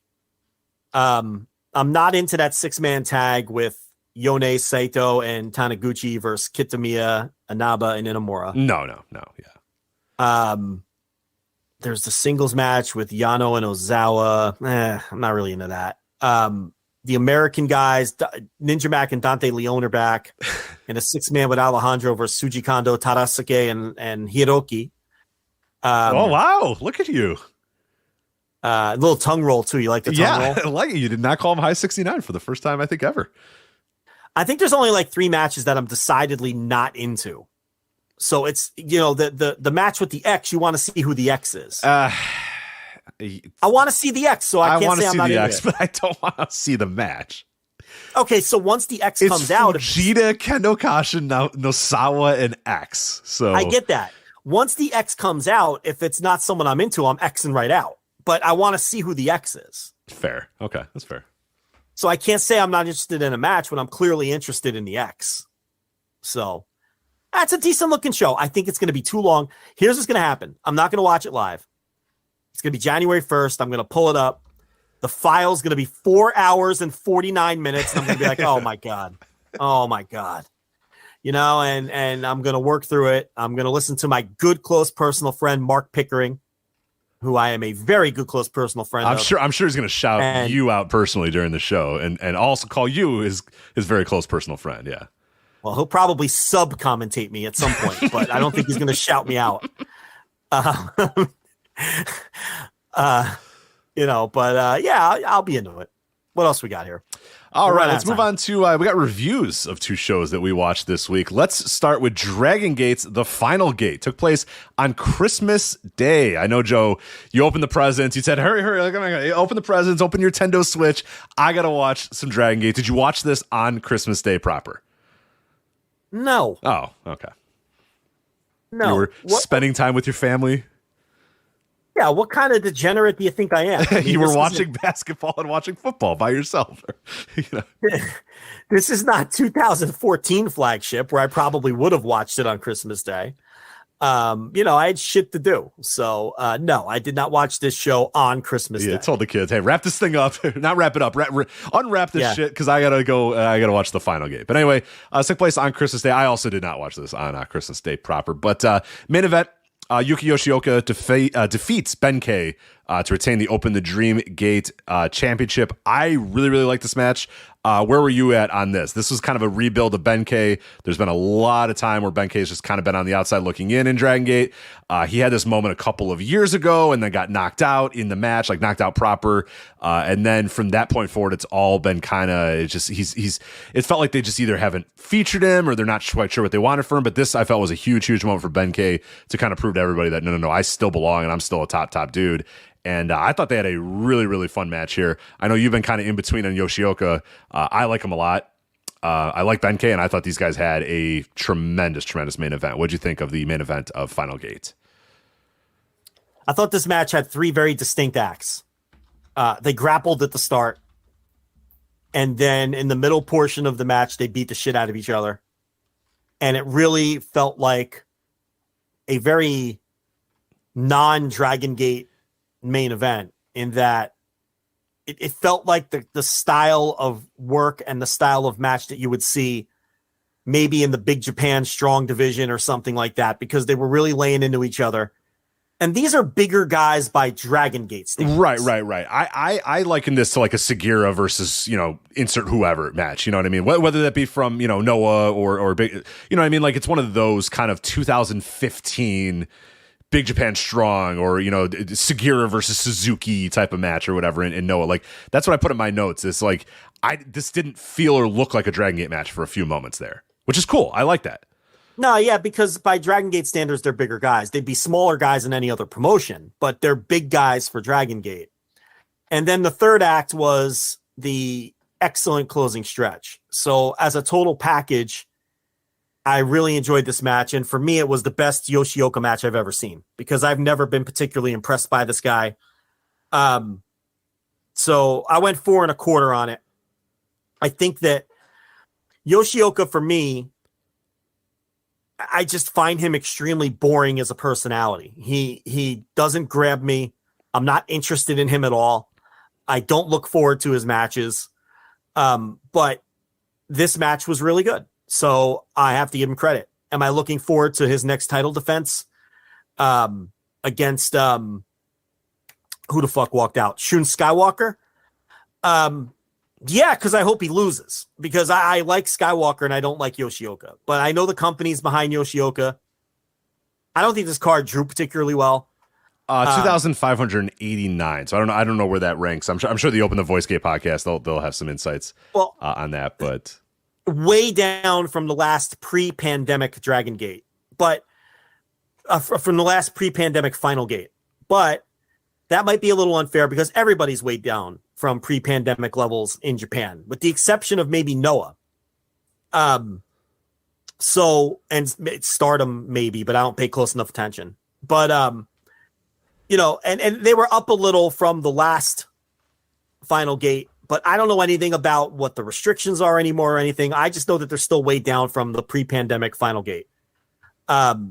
So I don't know necessarily if this guy is working at the gate. I know that their attendance has been ticking up a little. I find him extremely dry. I don't think he has any charisma.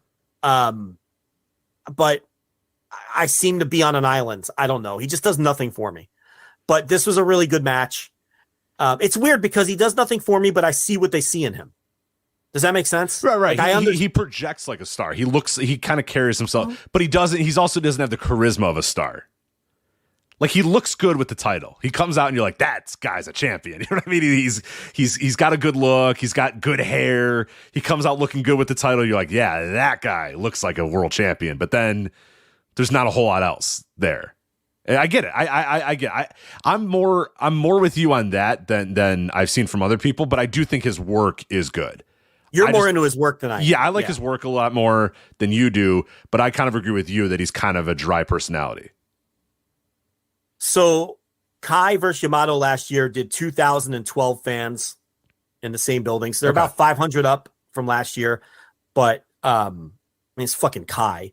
In 2019, they did 3,289 pre-pandemic for Naruki Doi versus Ben K. So, you know, like I said, down from pre-pandemic levels. And then if you go back any further than that, 3746 for 2018, which was Dragon Kid versus Eita, hair versus mask. And then before that, I think we're going to run into fake numbers. Yeah, like no, now we're getting to 6,000, 8,000. Yeah, these clearly not real numbers. Which was probably more than now and probably more than those other shows, honestly, but definitely not what was reported either. But so I guess they're up a little from last year, but again, I don't know what the restrictions were versus last year or whatever. But yeah, I thought it was a really good match. I enjoyed the match a lot, and I went in with gritted teeth thinking I wasn't going to like it. So it won me over, and I liked it. But unfortunately, Yuki Yoshioka continues to not do a thing for me. I can take him or leave him. So you've always been a pretty big Ben K guy, though, right? I like Ben K, and I like his new kind of like this smarmy kind of gimmick that he's doing. Yeah, that's perfect because he looks like a smarmy asshole, and he's in shape and he's attractive, and so yeah, I think that's the best way to put him. It's just smarmy asshole. Yeah, and the match was, like I said, it had three very distinct acts, and it was well put together. And I thought the work was excellent. I thought it was stiff at times, or at least came across stiff, and very un-Dragon Gate like. So I did enjoy it from that standpoint. And I thought by far it was the best match on the card, like not even close. Yeah, and then that's going to be kind of my point, is that the rest of the card didn't really do a ton for me. I thought it ended pretty good. BB Hulk and Shingo Takagi versus Makuta Kikuta and Yamato was fine, but it wasn't, I mean, it was cool to see Shingo back in there, but nothing that spectacular you got to go out of your way to see. The Open the Triangle Gate, the Z-Brats defeating Tsuji Kondo, Owashi, and Naruki Doi. I was kind of, I don't know. I didn't really like that match at all. I mean, there was a lot of not great wrestlers in that match, so that didn't help matters at all. It's a new Dragon Gate, and where normally these openers would be guys like Super Sisha and Kness and a lot of the rookies, and it would be 4 minutes long, and it would be wall-to-wall super action. And it would just be a meaningless throwaway match, but it would be the rookies getting reps and a chance to see the veterans, and it'd be very short. It's a different company now. It's just a different company now. And I personally am struggling with that. I don't like one-word Dragon Gate nearly as much as I liked two-word Dragon Gate. And I think the difference for me is this version of Dragon Gate doesn't feel fun. The previous version of Dragon Gate always felt fun and they would tiptoe to the line of being too goofy and never cross it. This version of Dragon Gate, the fun factor is gone. And now it's just this super serious wrestling promotion, and there's just, I don't know. It's like the best comparison I can make is like you had this friend and maybe they did coke sometimes. Maybe they were an alcoholic, but they were fun, right? But then they like cleaned up their life and now they're not fun anymore. You know, they're the same guy and you can still hang out with them, but you know, you're not, they don't have the wild times. They're not as quick witted. They're, or maybe if you have a friend that just went super woke, you have any friends that just went super woke and you're like, I can't hang out with you anymore. Like you're uncomfortable to be around. No, I like, had more of the other one, the other side that you were talking about there. But you never had a friend that just went super woke. No, on I you? had more of the wild child that then slowed down their lives a little bit. So yeah, like Dragon Gate, like it doesn't feel fun anymore to me. I don't know, and just the openers are everything's different about the company. Anyway, let's just keep going. Yeah, I will say the one match that I would definitely recommend checking out: Kaito Nagano and Kato. Those are the two really young guys that they have. Those guys have gotten wins like very early on in their careers. They've gotten big time wins, and they did it again here with those guys. You know, debuting and getting wins in like their debut matches. They're only a couple months into their careers, so two guys that they definitely want to build around for the future. So that's a pretty Nagano and Kato. You talking about? Yes. Well, that Yoshiki Kato. Okay, that Yoshiki Kato. Yeah. It's like, I don't know. Do we still do the intro where Punk says, "Do I have your attention now"? That's the long. We only do special ones for that. Special occasions for the long one. This fucking guy, this Yoshiki Kato, this is Dragon Gate saying to me, "Do I have your attention now?" Because I've been down on the company. This motherfucker is all. This is Joe Lanza, right? Yeah, for this sure. Yoshiki. I love this guy. Now, he's a little older, I think, like 26 or something like that. So he's not like super young like these other dudes. And, you know, but that's a dude where my eyes are instantly on him and I love his style. And this is a guy that I can invest in. Now, I don't know if he's going to end up being good, but they see the same thing I see. Because this was a 2-minute squash over two veterans. Like Mondai Ryu, they never push, and fucking Cyber Kong, nobody cares about anymore. But it was still a statement for these two guys who have less than like Nagano. Months, How many matches months? does he have? They've trained for months. They're months into their career at this point. Yeah, Nagano's 20 years old, and he has like 10 matches or more than that. He's got like 25 matches or something under his belt. And they just ran through him like a fucking freight train. So they're not afraid to push these guys. No, that's for sure. So that's the match that definitely, if you're picking and choosing matches to watch, that is one to check out. Just to see that, because that's clearly we want to get behind these guys so that they're just going to fucking destroy these old guys, just beat their asses. So that match, and then Diamante, I thought it was pretty good in his singles match as well against Kota Minoura. There, Diamante, I think is a pretty solid talent. I'd like to see him in more singles matches moving forward. But yeah, ultimately, like I thought it was an okay show with the main event being pretty damn good, and that kind of made it, to me, overall thumbs up show. But there's a lot that I didn't super love, and I was kind of bored at times watching this. But the main event did kind of redeem everything for me because I thought it was really, really tremendous. Yeah, the Diamante Kota Minoura match. Diamante is a very much a. I thought he was a guilty pleasure of mine, but apparently a lot of people think he's really great. So I guess I'm not unique in that opinion. We'll talk more about that next week, I think. It was cool to see Shingo back in the Dragon Gate ring. And, the match with, obviously Yamato and Kakuta on the other side, the former hip hop Kakuta there to lose and everything.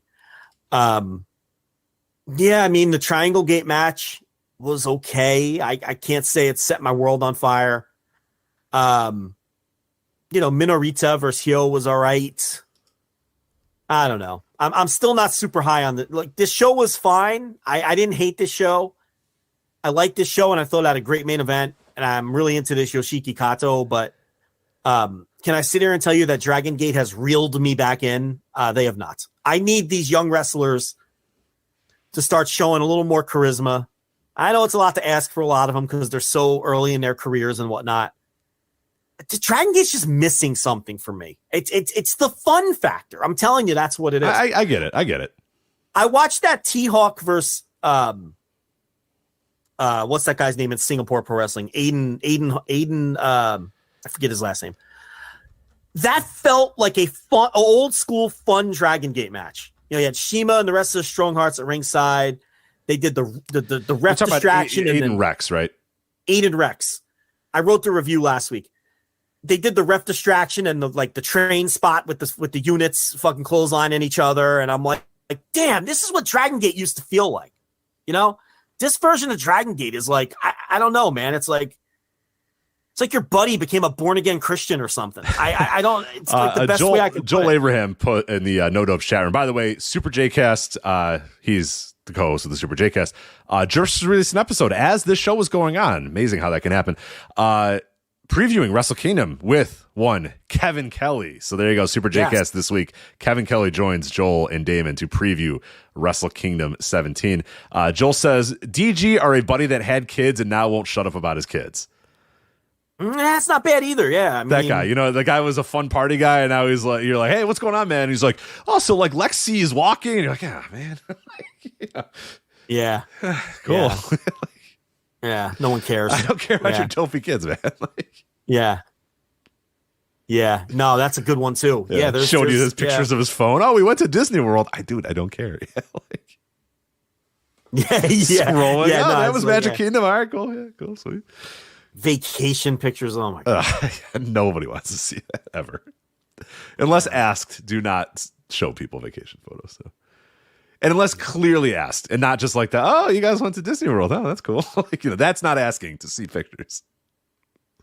They will say if they want them. Anyway, let's get to this RevPro show as we finalize this show and finalize our 2022 output on the Flagship Podcast. RevPro's Uprising 2022 from York Hall, the final York Hall show for RevPro. RevPro, they've got to get this mic thing figured out. The microphones on this show were so bad. What are you doing? The audio on this show was... It's just popping every time. You can't hear anything. It's so loud. Oh. And this is us. This is us saying it. This is Joe Lanza telling you this. Leon Slater, Donnie Luna, Robbie X. Yeah. It's awful. So bad. Yeah, they got to get this because it looks good. Like, you know what I mean? It looks good. It's well lit. It's in a good building. The crowd's hot. But yeah, we gotta get this audio figured out. Andy, please. I've offered to Neil, Eurograph's Express host on the Voice Wrestling Podcast Network. He goes to a lot of these RevPro shows. I've offered to pass around a collection plate to get these guys some fucking microphones or a limiter or something to get this audio in check because I love these shows. I love a lot of what RevPro does, but God damn, do I hate listening to these shows. But yeah. Anyway, let's get to these matches here. I wanted to start out with this. They start off the show with the RevPro Undisputed British Cruiserweight Title 4-way elimination match. So it was Robbie X, Will Craven, Luke Jacobs, who yeah. I don't know what the weight limit is for cruiserweights. I don't know if it's like the X division and it's not about weight limits, it's about no limits. But whatever the weight limits are for this cruiserweight division, unless it's over 250, I don't think Luke Jacobs is a cruiserweight anymore. In my head canon, he was allowed to defend the title until he lost it, and now he's banned from the division because there's no good headcanon. Yes, because he continued to gain weight to the point, and he's not like, you know, I mean, he's a bigger dude. It's not like I'm not like making fun of him, but he's not a cruiserweight. He's a goddamn Haas, is what he is. Right, he's not a cruiserweight. So then I was like, all right, because Luke Jacobs is in here, and he comes out, and you're like, that dude's huge. He's not a cruiserweight. Get the fuck out of here. So then Dan Maloney shows up, and they talk shit, and Luke Jacobs says, well, if you want some, come get some, get in this ring. And then Dan Maloney joins the fray. This man is also not a cruiserweight. I'm positive on it. No. So you got little Robbie X, who's like 5'2", clearly a cruiserweight. This Will Craven guy is like 5'7", but weighs about 125 pounds. He's a cruiserweight. Yeah, very much a twink. Yes, absolutely. Right. You have Luke Jacobs, who I don't know is like 5'9", but easily like 250, right? He's a big boy. Jacobs is a hoss. He's a big boy. He is. He's not a cruiserweight. And then Dan Maloney, who's a brick shithouse. He's like 6. The guy's like 6'2", which chiseled out of granite. Yeah, I don't know if he's that massive. tall, but he's not a cruiserweight. He's not a cruiserweight. No, and he's wrestling in work boots and jeans. Yeah, well, he wasn't ready for a fight, but Luke Jacobs called him out. Apparently, he's 5'10". That's what RevPro's website is telling me. That sounds about right. 5'10". Yeah. But the man is a brick shithouse. He is not a cruiserweight. He was working the Men at Work gimmick with Mark Starr and and who's the other guy? Chris Canyon, right? Chris Canyon, yeah. Men at Work with the fucking jeans and the work boots. Right. That's what it reminded me of. The plaid vests, yeah. He was just missing the fucking orange work vest and that little hat. You know? But yeah, he joins the match. 2 men who are definitely not cruiserweights involved in this one. Right. But they were the first 2 men out. They were the first 2 out. Robbie X got the win, so it's back on a cruiserweight, so good for them. They did the Heyman thing where, Jacobs was eliminated second. Maloney was out, and then Maloney came in and beat up Jacobs, and then so they're going to do a Maloney-Jacobs feud coming out of this, as Robbie X is now your new cruiserweight champion and moves on to do whatever he's going to do. So be an opener, defend the title in openers. Yeah, absolutely. Yes, right. He is their opener guy. Yeah. I'll jump around a little bit. I don't know if you have any strong thoughts on Danny Luna and Kanji. Did you have any strong thoughts on Danny Luna and Kanji? Yeah, I very strongly pressed the fast forward button on my remote. I was gonna say, you may have missed that one. There was also the RevPro Undisputed British Tag Team Title Street Fight. Speaking of fast forward buttons, I saw a table and a chair, and I just said, I can't, Joe. I'm done. In 2022, I am done watching people hit each other with shit. So I don't know if this match was good or not because I skipped it. Well, they were wearing their Bunkhouse Stampede street clothes here, so okay, yeah. No, I mean, once they got in the ring, I really enjoyed it, and I thought it was pretty violent. I mean, at one point they fish hooked Chuck Mambo with a turnbuckle, not the pad, but the actual turnbuckle. Okay. And and TK Cooper was bleeding from the forehead, and Greedy Souls, which is Brendan White, who was one of their, I think he was one of their young lions at one point, and Danny Jones, they're the champs and they retained here.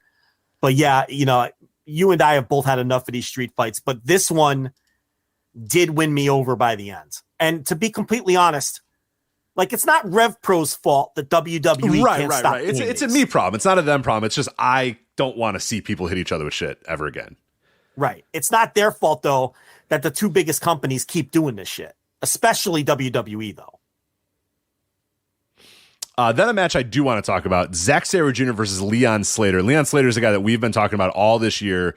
I forget, there was a match earlier in the year, and I forget who it is against. I forget what month it was, but there was a match where I said, whoa, this guy's going to be something. Circled him, said, I like what I see out of Leon Slater. And RevPro obviously likes what they see out of him.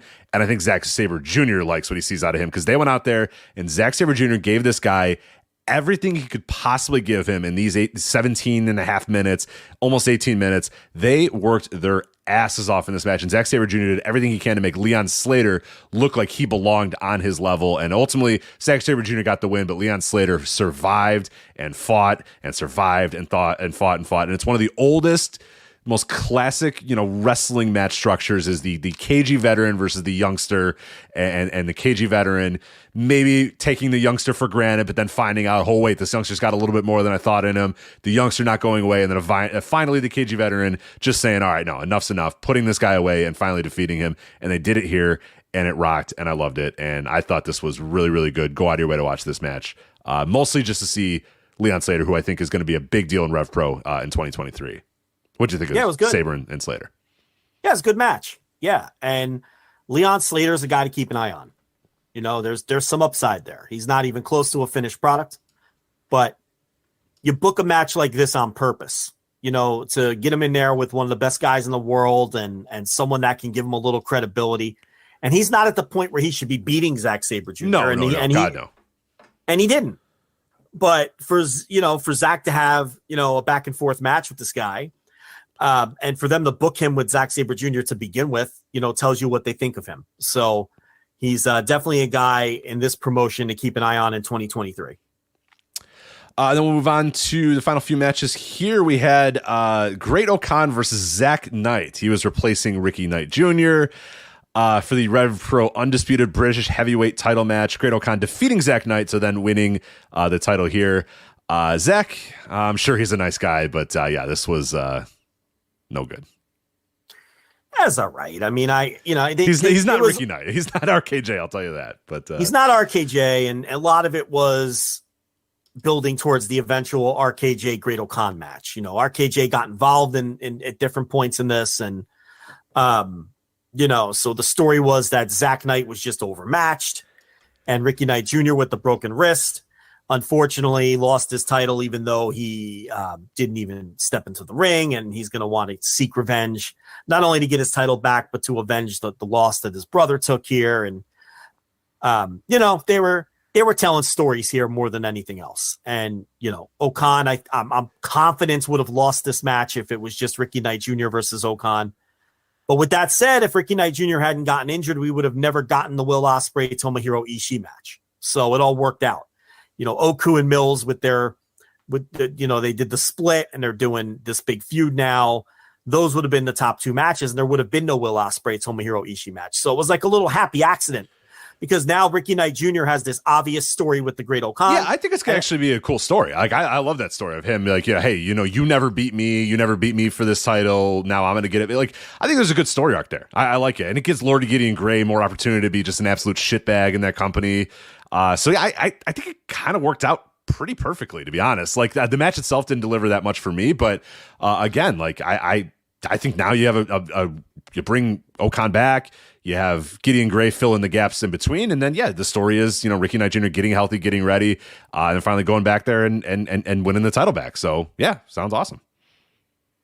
Yeah, and he gets to be the one to end the undefeated streak and give Okan his first loss. And we got to see a really cool Will Ospreay versus Ishii match that we wouldn't have gotten otherwise. So, and how about Will Ospreay, resting up for Wrestle Kingdom, not taking any bookings, but right back to the rescue when asked. Right back to the rescue when asked. It's if it's to be believed, and obviously Andy and I think it was Alex Windsor was on commentary during the main event, but I forgot the one. I'm pretty sure it was Alex Windsor that was on commentary. Said that Will called Andy and said, "Hey, I think you need a replacement. I'm there for you," type of thing. Yeah. Which is just wild, and that's exactly that's Will. I mean, he is a super fucking worker who is just and them saying like, "Will, you need a break," and he's just like, "No, I'm good. I'll do it. Let's do this. Let's go." And then going out there and having that match. Having that match, yeah, and then not dogging it, but having another tremendous fucking match. Yeah, so, going out there and having a 4.5-star match and getting the snot beat out of you by this fucking bowling ball. What else can you say? And then, Oku and Mills, they had their big match. It was all right. And Mills finally got rid of that atrocious haircut. Oh, I was going to say, first off, I like this match a lot. And second off, what a glow up for one Connor Mills, man. Yeah. Well, so was the weird dreadlocks thing just like a troll to like build up to this? Where he would get a real haircut, like an actual like normal haircut, and look like a normal human being? Maybe. Because I hope so. Because if somebody in his life told him that the cornrow dreadlocks was a good look for him, I don't know who it was. Because then he came out here, and I'm like, I thought he was facing Connor Mills, and I'm like, that's Connor Mills. Holy shit! Look at that guy. Good looking guy. Got nice head of hair. What are you doing with the dreadlock cornrows? Yeah, I mean, is he still the Jordan Oliver of the UK without the hair? Or no, I don't think so. I thought I like this match a lot. I mean, it was very like heavy in terms of the story and the stuff, but I think it deserved that. You know what I mean? And it earned that. So I don't know. I like this a lot. I thought it was pretty good. I thought Oku showed some nice fire. He always does. In these types of matches, shows pretty good fire. I thought Mills was pretty solid as a shitbag. Amira, who got involved, was pretty solid as well. So I think everybody played their role pretty perfect here. I enjoyed this match a lot. I thought it was good. A little long, like they probably could have, and that's kind of an Oku problem too. Like they probably definitely could have cut off like 7 or 8 minutes of this match or whatever and probably been just perfectly fine with it. But I liked it. I thought it was solid. It needed that sort of heavy-handed story in it, and you got the girl out there and Connor Mills. I mean, the real reason that this match is happening is because Connor Mills, Oku says, I'm not going to fight you. I don't want to fight you. I don't really care. And then Connor Mills knocks out Amir, and then he goes, oh, well, fuck you now. Now we're going to fight. And, I thought it was good. I liked it. I liked it probably more than I expected to like it going in. I think Oku has hit his ceiling. There was speaking out pre-pandemic in the before times, Rich. A lot of people thought Oku was going to be the next huge star in British wrestling. And there was even a lot of talk that he was the best wrestler in those days, which was absurd because he was green but he always had that great crowd connection. And, but he's a little older than people think. And I think he has hit his ceiling. And I don't even mean that necessarily to knock him because he's obviously a key component to this roster.